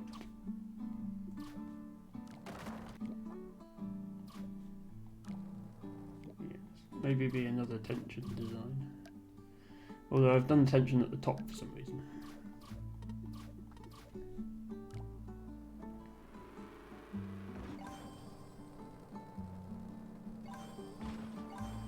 Okay, well it doesn't break, that's a good sign. Okay, and that does break. Don't need that bit, I think.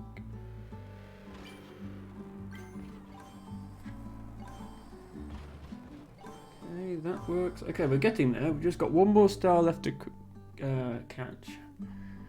The vehicle's going to be dropping down this side, so we just need a ramp here to catch it and send it this way. And that should just be a case of supporting it with some steel, I think.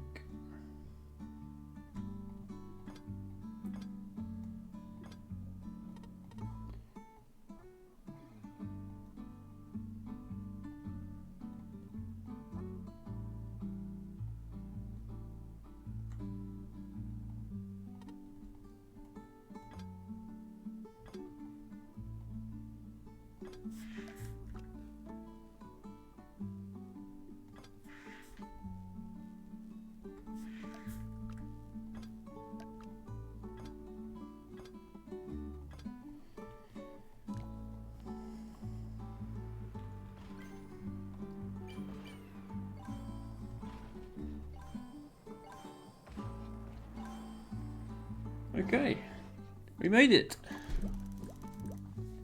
150,000, which is a lot, but it was within budget and actually quite high up the leaderboard, top 20%, 59th place. I say high up the leaderboard. I spent 150,000, somebody's got it done for 51,000, so literally 1/3 of what I spent is the top score, so I'm not anywhere near that. Let's just watch the whole thing from top to bottom.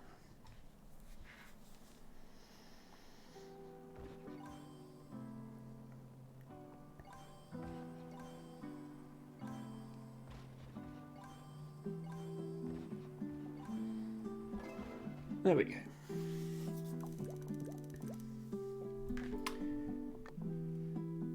So that's 9 levels of the campaign done, 5 more to go, and then there are a few more levels in the other campaigns.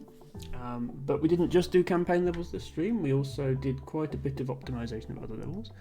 We are past 3 hours now and it's after midnight, so I think I will end there. Thank you everybody. Mostly thank you to T-Bago for his cheer of 1,000 bits, but also his game suggestion, which I will be picking up on the next stream. So I will be back on Friday at around 3 PM Eastern Time with my usual Dwarf Romantic, plus a new game courtesy of LT Bago.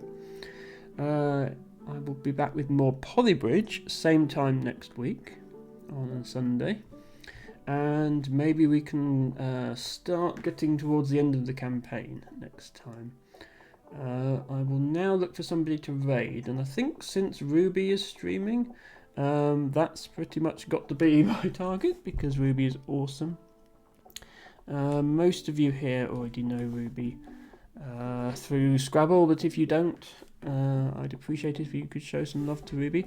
Let me see if I can actually get a raid message, because I always tell people, I always raid out, but I never give people a message to use, So, given I've got all these flower emotes, which I'm sure would look lovely on a raid message, let me make one quickly.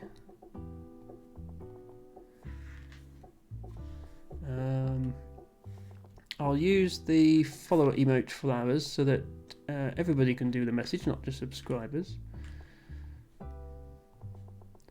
There we are. So if anyone feels like spamming that in Ruby's chat, please feel free to go ahead and do so. Raid Ruby EE_J. This channel is intended for mature audiences. Well, I'm sure you can all handle that. And once again, thank you all for watching, and bye for now.